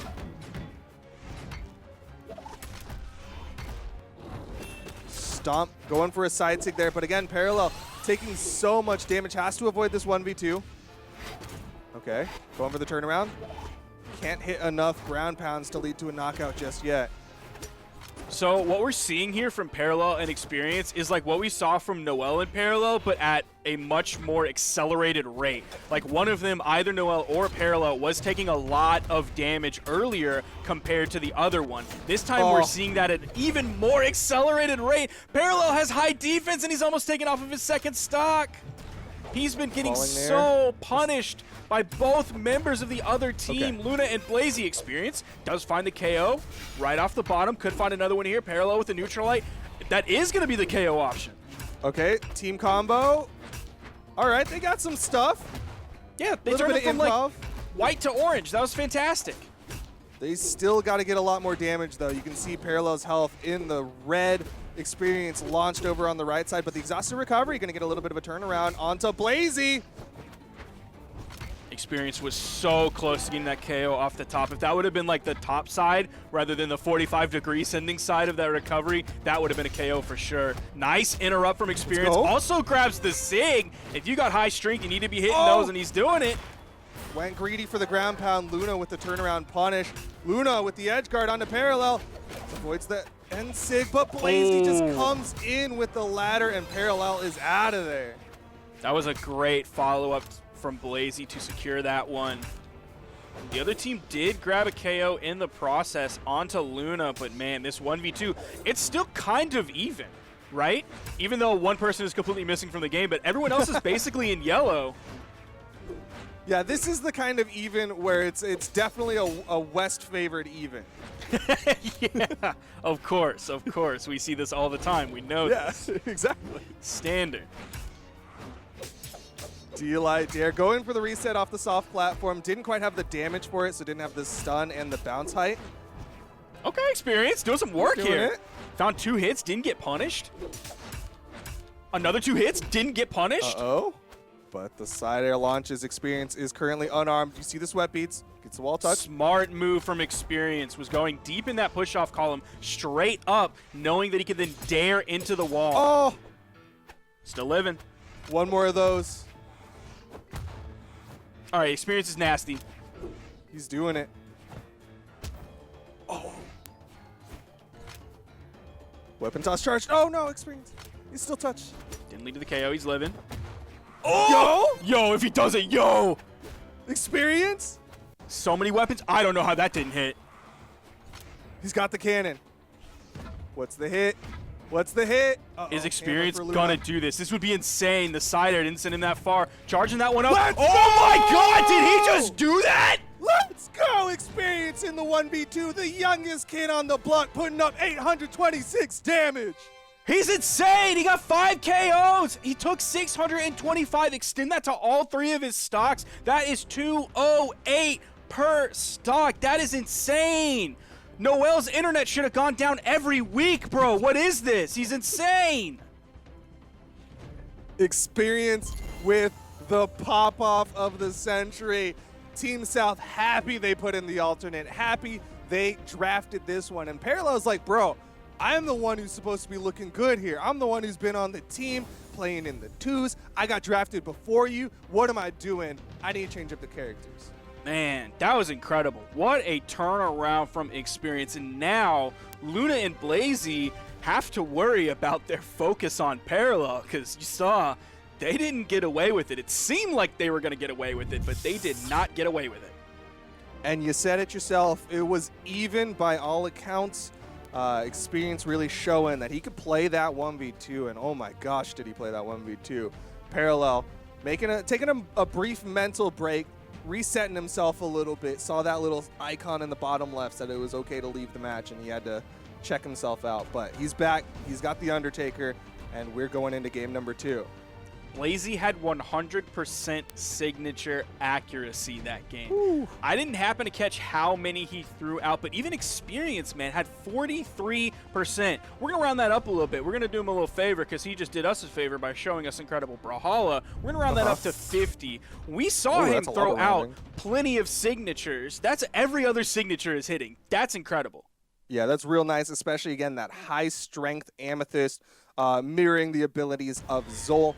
But here we go, game number 2. Again, this is the best of 5s for 2v2s, so even though Experience won that 1v2, still might have to do it at least 2 more times if Team South wants to close out the 2v2 portion. South was able to grab both weapons in the beginning. Blaizzy is just soloing Experience on the right side. Luna hasn't been able to pick up a weapon until 15 seconds into this game. That's hurt his damage output a little bit, but Blaizzy took up those reins immediately, put out damage on both members. Got word from Prediction that last match Experience threw out 7 signatures, so hit about 3.5 of them.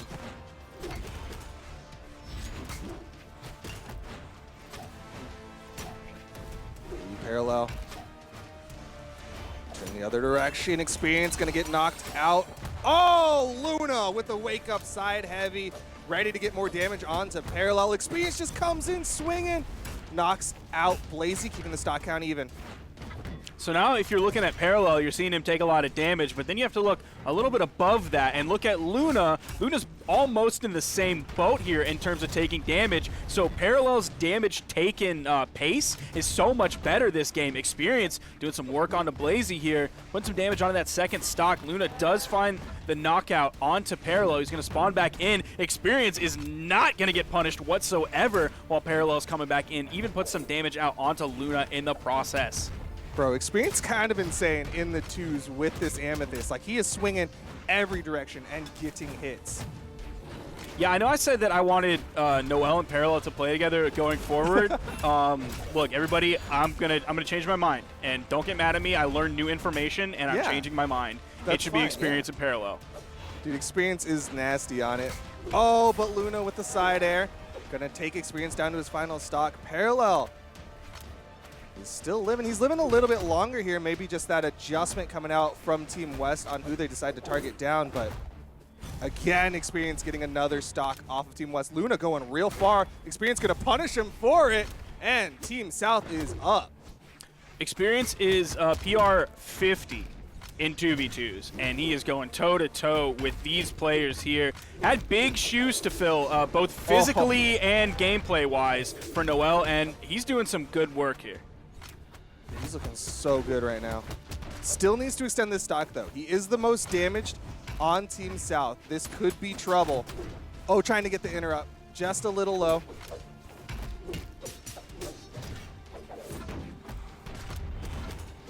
Good chase coming out from Experience. The stomp side air. And it's on Parallel to now make that 1v2.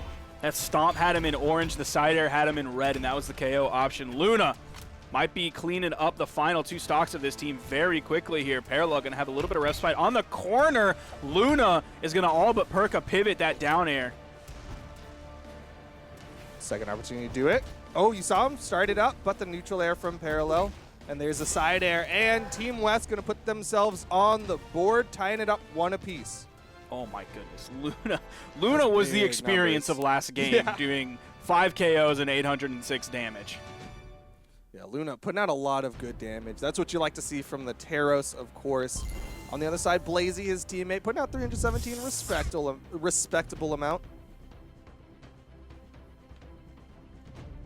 You're seeing good numbers from Experience. Parallel had pretty good numbers. I mean, but even though Parallel's numbers were a little bit low, they were higher than Blaizzy's. It really just came down to Luna. Now we see a 50% signature accuracy coming out from Luna, and even a 47% light attack accuracy.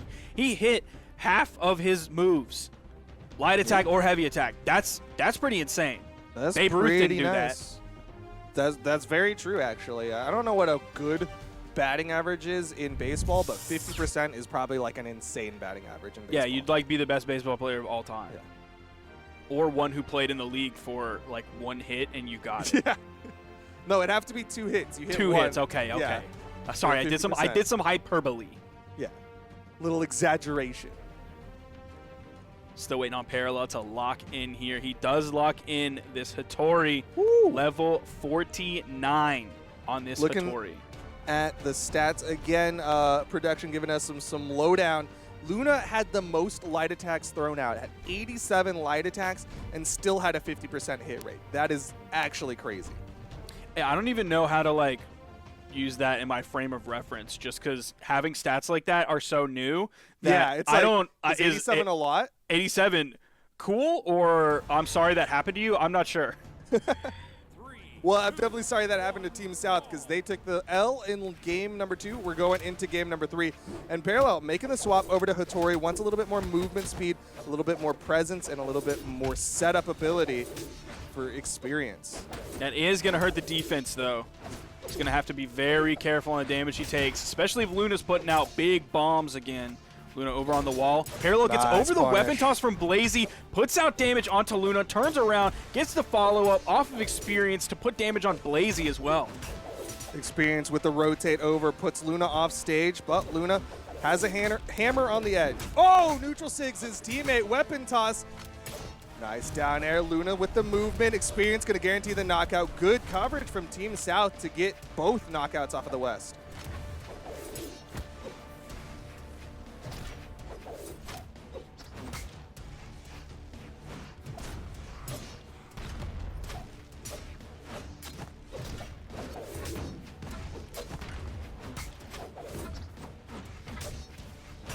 No real major functions have happened since then. We haven't seen too many follow-ups, no big damage strings. We are still definitely seeing a lead for Parallel and Experience here from Team South. Yeah, this swap from Parallel. Oh, no, Experience. Oh, that's not good. Icarus flew too close to the sun there. Wax wings melted, but that's just going to put the stock count even. Luna getting close to that kill percent. Has to be careful here. The unarmed from Experience actually just adding up more damage. Oh, Parallel. Ooh. Experience misses the punish. Blaizzy was there with a double D-Light too, so not only did he not get interrupted, he was able to put out solid damage. Still in the lead here, Team South. D-Light recovery on the soft platform, still not enough. Parallel chases in the air. Blaizzy coming right after him. Parallel still waking up out of hit stun with the recovery. Wants to take out Parallel. Luna so badly off the top. He's so hungry for it, and he's going to get it. Experience with the side air. Again, the double going the way of Team South. Uh-oh. Parallel's got to help him out. Yeah, good reprieve from Parallel, shoving both West members away from his teammate. Experience might get edge guarded here. The down air is actually going to bounce him off the main platform. There is going to be a stock loss. It is on Parallel. Team South still definitely in the lead. D-Light dare. Ooh. Oh, Luna comes in, gets the damage on one and gets the stock on the other. Parallel's able to get back. Experience, dude, he is so clutch at rotating in. Sometimes he misses it, but a lot of the times he doesn't, and it pays off. I mean, he's still young at it. Parallel eats one too many weapon tosses. He's going to fall, and it's again on Experience to do the 1v2.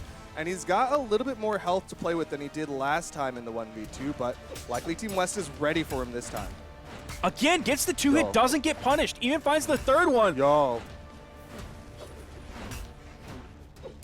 We have now seen two Yo! insane breakout performances in Pro Series. It started off with Zinquer, and now it's Experience. This one isn't even close so far. He's just straight up destroying Luna and Blaizzy. Dude, Experience is popping off. He's like, this is my opportunity to show up. My one game. He's been sitting on the bench for 2 weeks, and he finally gets off to play, and he is going to use all of that time to show off He needs a weapon, though. It's going to be tough to deal with Luna's hammer. To find that KO just unarmed. Another spawn comes into the right side of the stage. Luna sticking with the hammer. Experience needs the weapon spawn. It comes in. It's not going to take much to get this KO. Needs a D-Light. Both of them just need one D-Light. Oh, Experience. Staying underneath. Oh, the scoop up. One more. Oh, he's that's done. it. Oh, Team that's West. so heartbreaking. I know chat wanted Experience to take that one, but again, dude, Luna is carrying these games consistently. 5 KOs, 711 damage. You go down to the corner store, you order up the other team toasted and roasted, and you devour them. And that's what's happening right now. Parallel did put up better numbers than Blaizzy did in game number 3, but Team West is one game away from going to the tiebreaker, where I'm going to keep it a buck. Ethan wasn't looking that hot in the crew battles. Sure, he was coming at the tail end where, you know, you don't get that much time to play, so your numbers are going to be generally lower. But even in that time that he was playing, like, there was some real scary spots for Ethan. We're going to be getting into this next game. This is a very important one. Parallel thinking about what character he wants to lock in. No swaps whatsoever from Luna and Blaizzy. Level 67 Taros and a level 41 Hattori. And getting some stats on that one. Experience had a 63% hit rate on Axe down air. You see a lot of Axe players use that as an approach tool, and at this level, many people are ready for it. But clearly, Experience knows how to play around and knows how to set it up and do the damage with that Axe down air. Honestly, if Experience was a real Axe player, he would only be throwing out Axe down airs and floating, so that would really be more like a 5% hit rate, so yikes.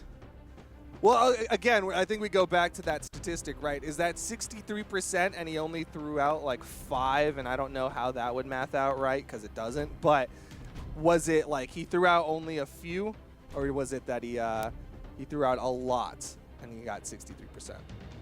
Well, production is not going to hook us up with that because they do not have that number. My yikes on Experience was, of course, in jest, but my yikes on you is truly serious. 8. You threw out 8 Axe down airs and landed 2/3 of them-ish with 63%. So pretty good numbers coming out from Experience. But here we go into game number 4. Parallel and Experience going to try to take this to game number 5. Try to deny that tiebreaker for Team West. Now, Parallel swapping over onto the Ragnar pick. First time he's going to be playing Katars in this 2v2 that we've seen. Also, the first time that we've seen him play Axe. Started off with the Thor, moved to the Hattori. Now he is on the Ragnar. The result, though, for his numbers has been somewhat the same. Yeah, just 300-ish. Each game after game, it's predominantly been Experience putting out the big damage. Big slap, though, from Parallel. Gives the opportunity. You see Blaizzy trying to make the reprieve. Experience not able to punish the save, and Blaizzy's going to hit the end sig. Experience is in position. Oh, no. Parallel. Is Experience going to get edge guarded here as well? Oh, that is so tough. It started off sending both members of Team West to the right side onto the edge guard situation, and the other team had the power position, but they turned it around and were able to get the knockout.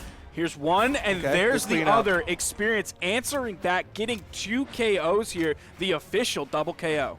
Yeah, got that Swiffer out, static clean to clean up that one, keeping the stock count even.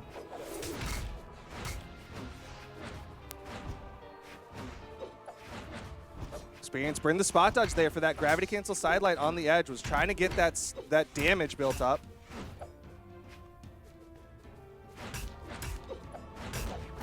And 2 axes coming out from Parallel and Experience. They're looking for those chunks. Experience coming up the edge guard situation. Hits a dare, but also got hit by a recovery. Ooh. Finds the 2 hit onto Blaizzy, but Luna interrupts. Trying to get the follow-up. Yeah.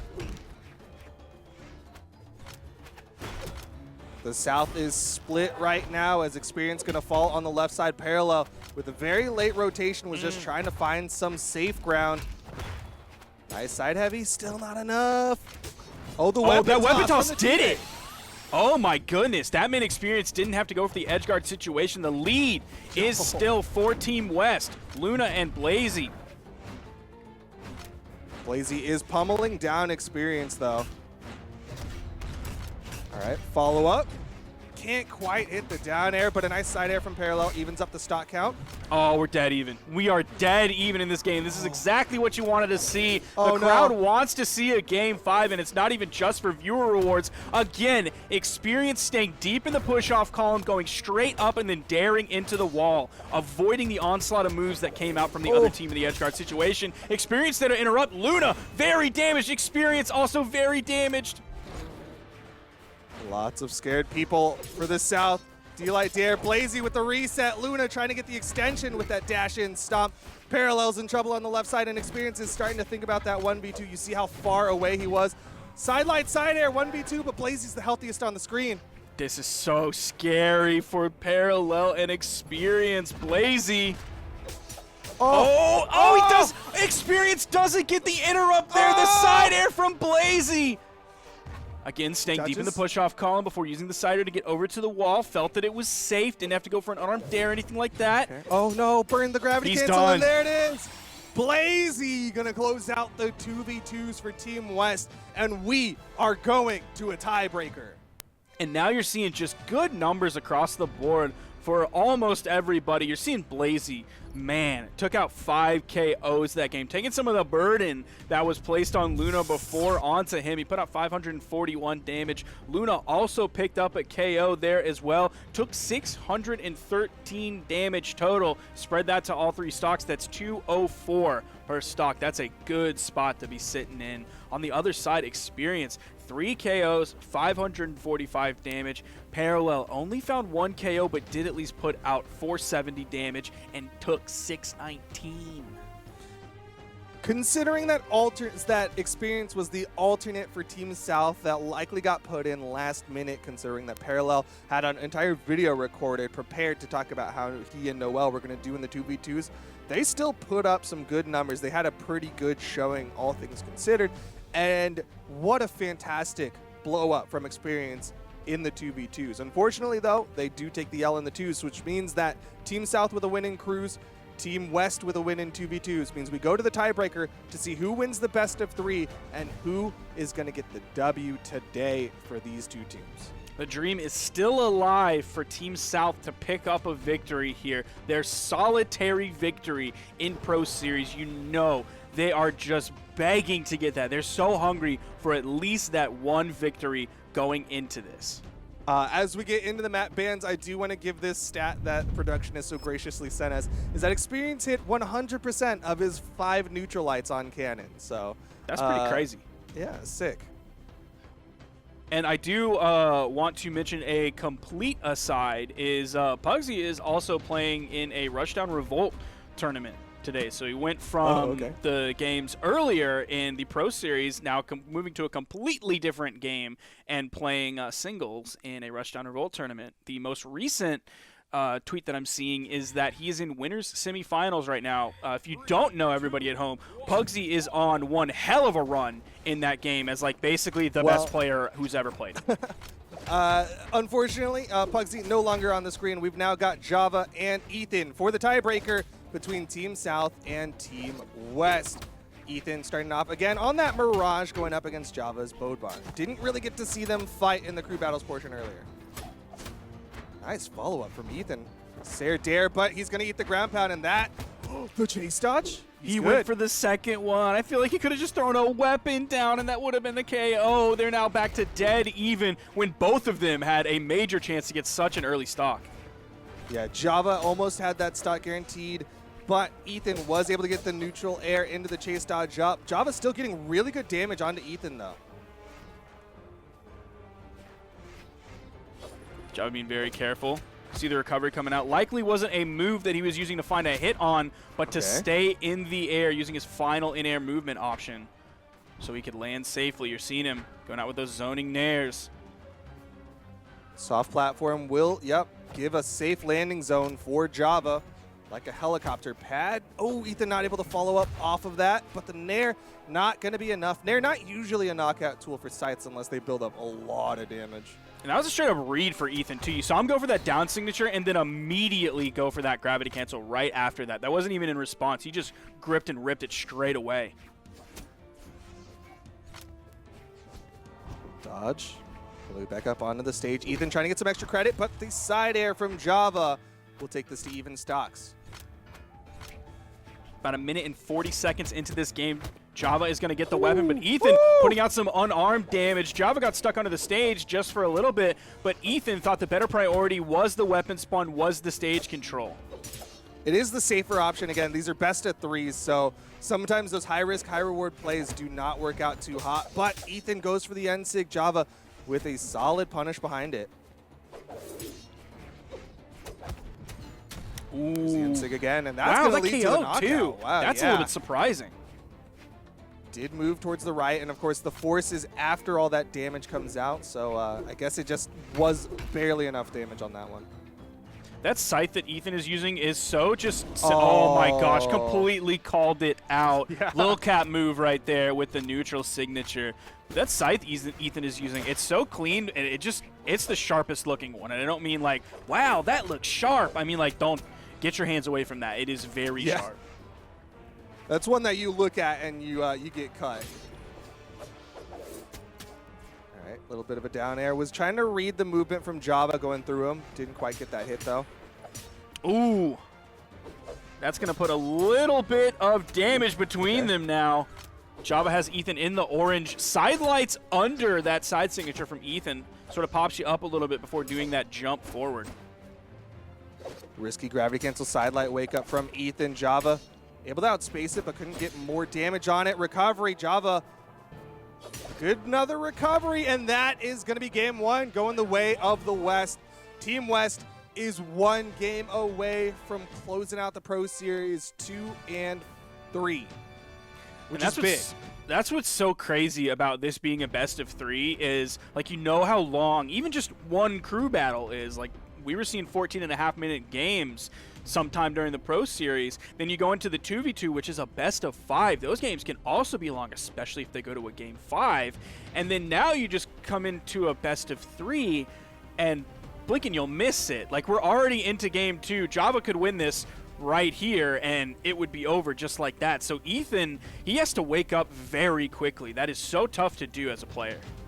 Yeah, I mean, this is a spot that very few people ever want to be in, which is having not only your entire six-man team, 5 other people basically rooting for you right now, as well as your entire region rooting for you in this 1v1, and you cannot afford to lose a game. This is such a scary spot to be in, and Ethan, he's going to go for the slightly more comfort pick of the Hattori. He had some good stuff with the Mirage on the Scythe, but he's just been playing a little bit more of that. Hattori, level 97. Going to be going up against Java on the level 100 Bodvar.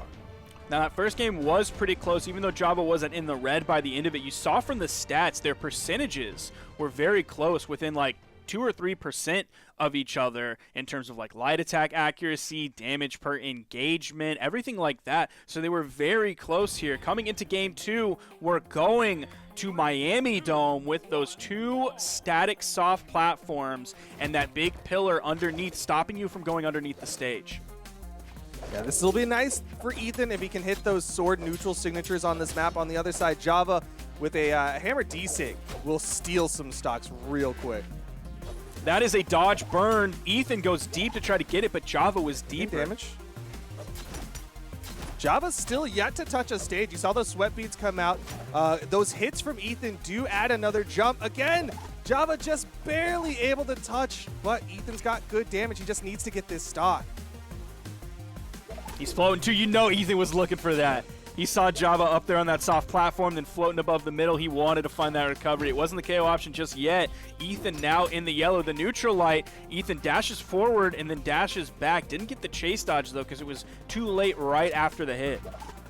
Java really utilizing the height of those soft platforms. Gets down, stomp, side air.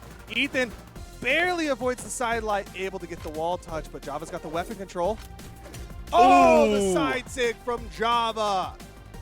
That's a big comeback on this first stock. Ethan is going to be really feeling the pressure. Not only does Java have the lead, not only did he wrestle it back, now it's even, but he still has a game up on Ethan. Ethan's heart has got to be racing. This is such a stressful spot to be in. Doesn't even have weapon advantage for too long. It's both of them with a sword in their hand. Java's Bodvar to Ethan Satori. Java doing a lot of floating this game. Oh no. All right. Avoided the down air. Would have guaranteed a knockout, Ooh. but man, this damage is getting on him. Yeah, Java's starting to run away with this one. Has Ethan in the orange. That did get the recovery from Java, but he's still in the yellow even after that neutral light. Almost got the wake-up gravity cancel down signature. Ethan was too far away. You even saw him move away just in case it would reach out far enough. Ethan bringing back the damage. Punish. Punish. Didn't get the dodge, though. Good spot dodge. All right. Dodge is gone, but he's able to land back down, Punish. which means it's on that ground counter now. Ethan has gotten so many side lights that he just wasn't able to capitalize on. I know that's got to be frustrating.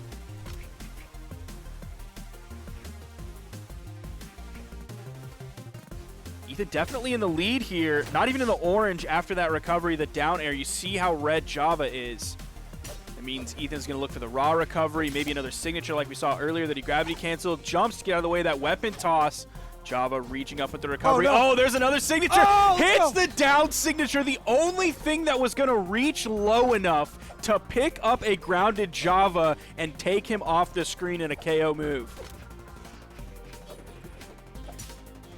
Still, he needs that extra credit. He needs every lead he can get. D-Light recovery, and Java immediately evens this up. Java is one stock away from Team West getting another upset and closing out the Pro Series with 2 wins and locking South out from a W. Oh, Ethan's stuck on the edge. Oh, no. Got hit by another dare. Java backs up, just throws a D-Light. We didn't see a D-Sig coming over the corner. Something he'd used previously before. Just went for the D-Light, didn't want to get punished.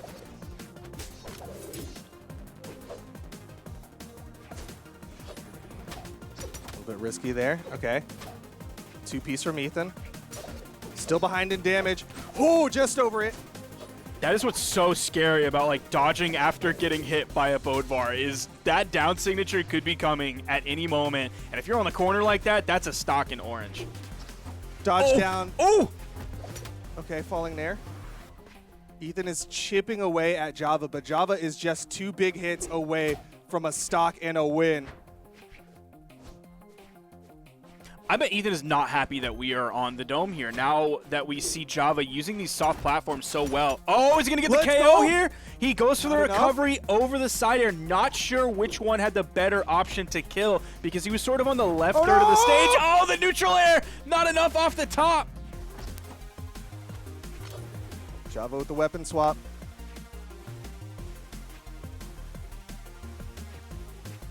Ethan giving full respect to Java. Man. The thing is, Ethan has to go for like those. Oh, he goes for the side sig. If he wants the side air setup, he has to go for the downlight, which is just risky. Java floating. Ethan wants the recovery, but it's also risky. Oh, the burn dodges. Recovery! Oh, he gets it! Keeping himself alive! He's going to game 3. You don't even get a sigh of relief, man. You're just going into game 3. Ethan's heart has to be beating out of his chest. My heart is beating out of my chest. Everyone who knows, I have been rooting for Team South to get all win all season. This is their last chance. We say this all the time, like it all comes down to this, but I mean, for Team South, it does. It all comes down to this. Like a major part of their reputation, not even just as like Team South, which is this thing that was created for Pro Series, but like going forward. This is so pivotal for Team South. Team West, yeah, they win. They feel great. They got an upset. That's nice. By and large, though, the numbers had Team West losing this. They were coming in as the bottom seed of the Pro Series. They have been getting upset after potential upset. They've been looking so amazing. And Team South, on the other hand, they've been looking rough this Pro Series. It really does come down to this for Team South. They need this W. Mammoth. Yeah, for sure. Get that double height platform out of here, says Ethan. Coming in again, of course, with the Satori on the defense stance compared to Java's strength stance on Bodvar. It's going to take a little bit out of dexterity, but he's really not going to feel that. Ethan with just a slight advantage in the light attack accuracy in that last game. Both of them throwing out 92, 93, 93 with Ethan throwing out that one more light attack. But he had 37% accuracy versus the 28% of Java. Oh, Java turning on the gas, though.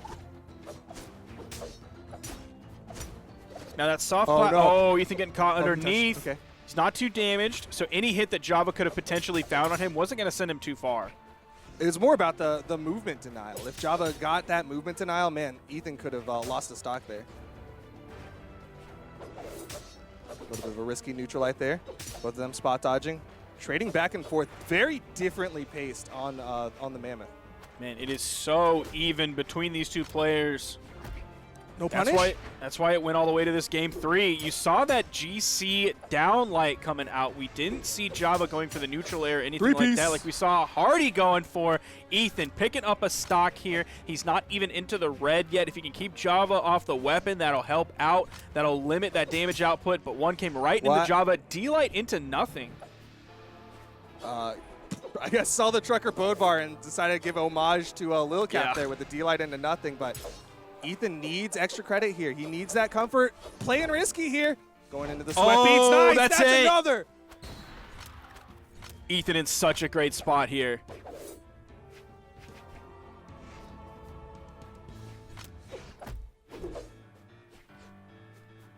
Java on the edge. Knows that he could steal a stock here with this hammer. Oh, but Ethan playing so good around it right now. He is just keeping this pressure right on top of him. Java misses the punish. Ethan in the sweat beads still gets the wall touch. Java disengages too. He's giving respect to Ethan on the edge after what just happened. Bounced off the soft platform. Okay, Russian Mafia. Java going for style, extra damage, and the knockout. But still, 2 stocks left for Ethan. Gotta be careful on that edge play, though.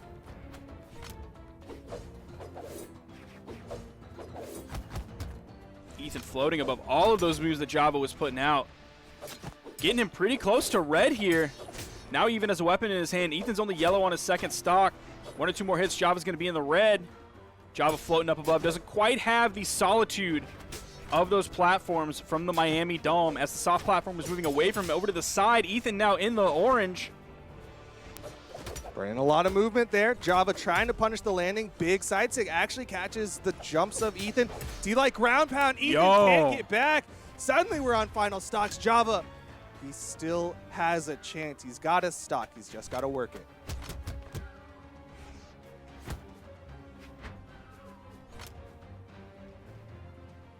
So many things for Ethan would kill right now. The weapon toss, immediate backdash. It's the side signature.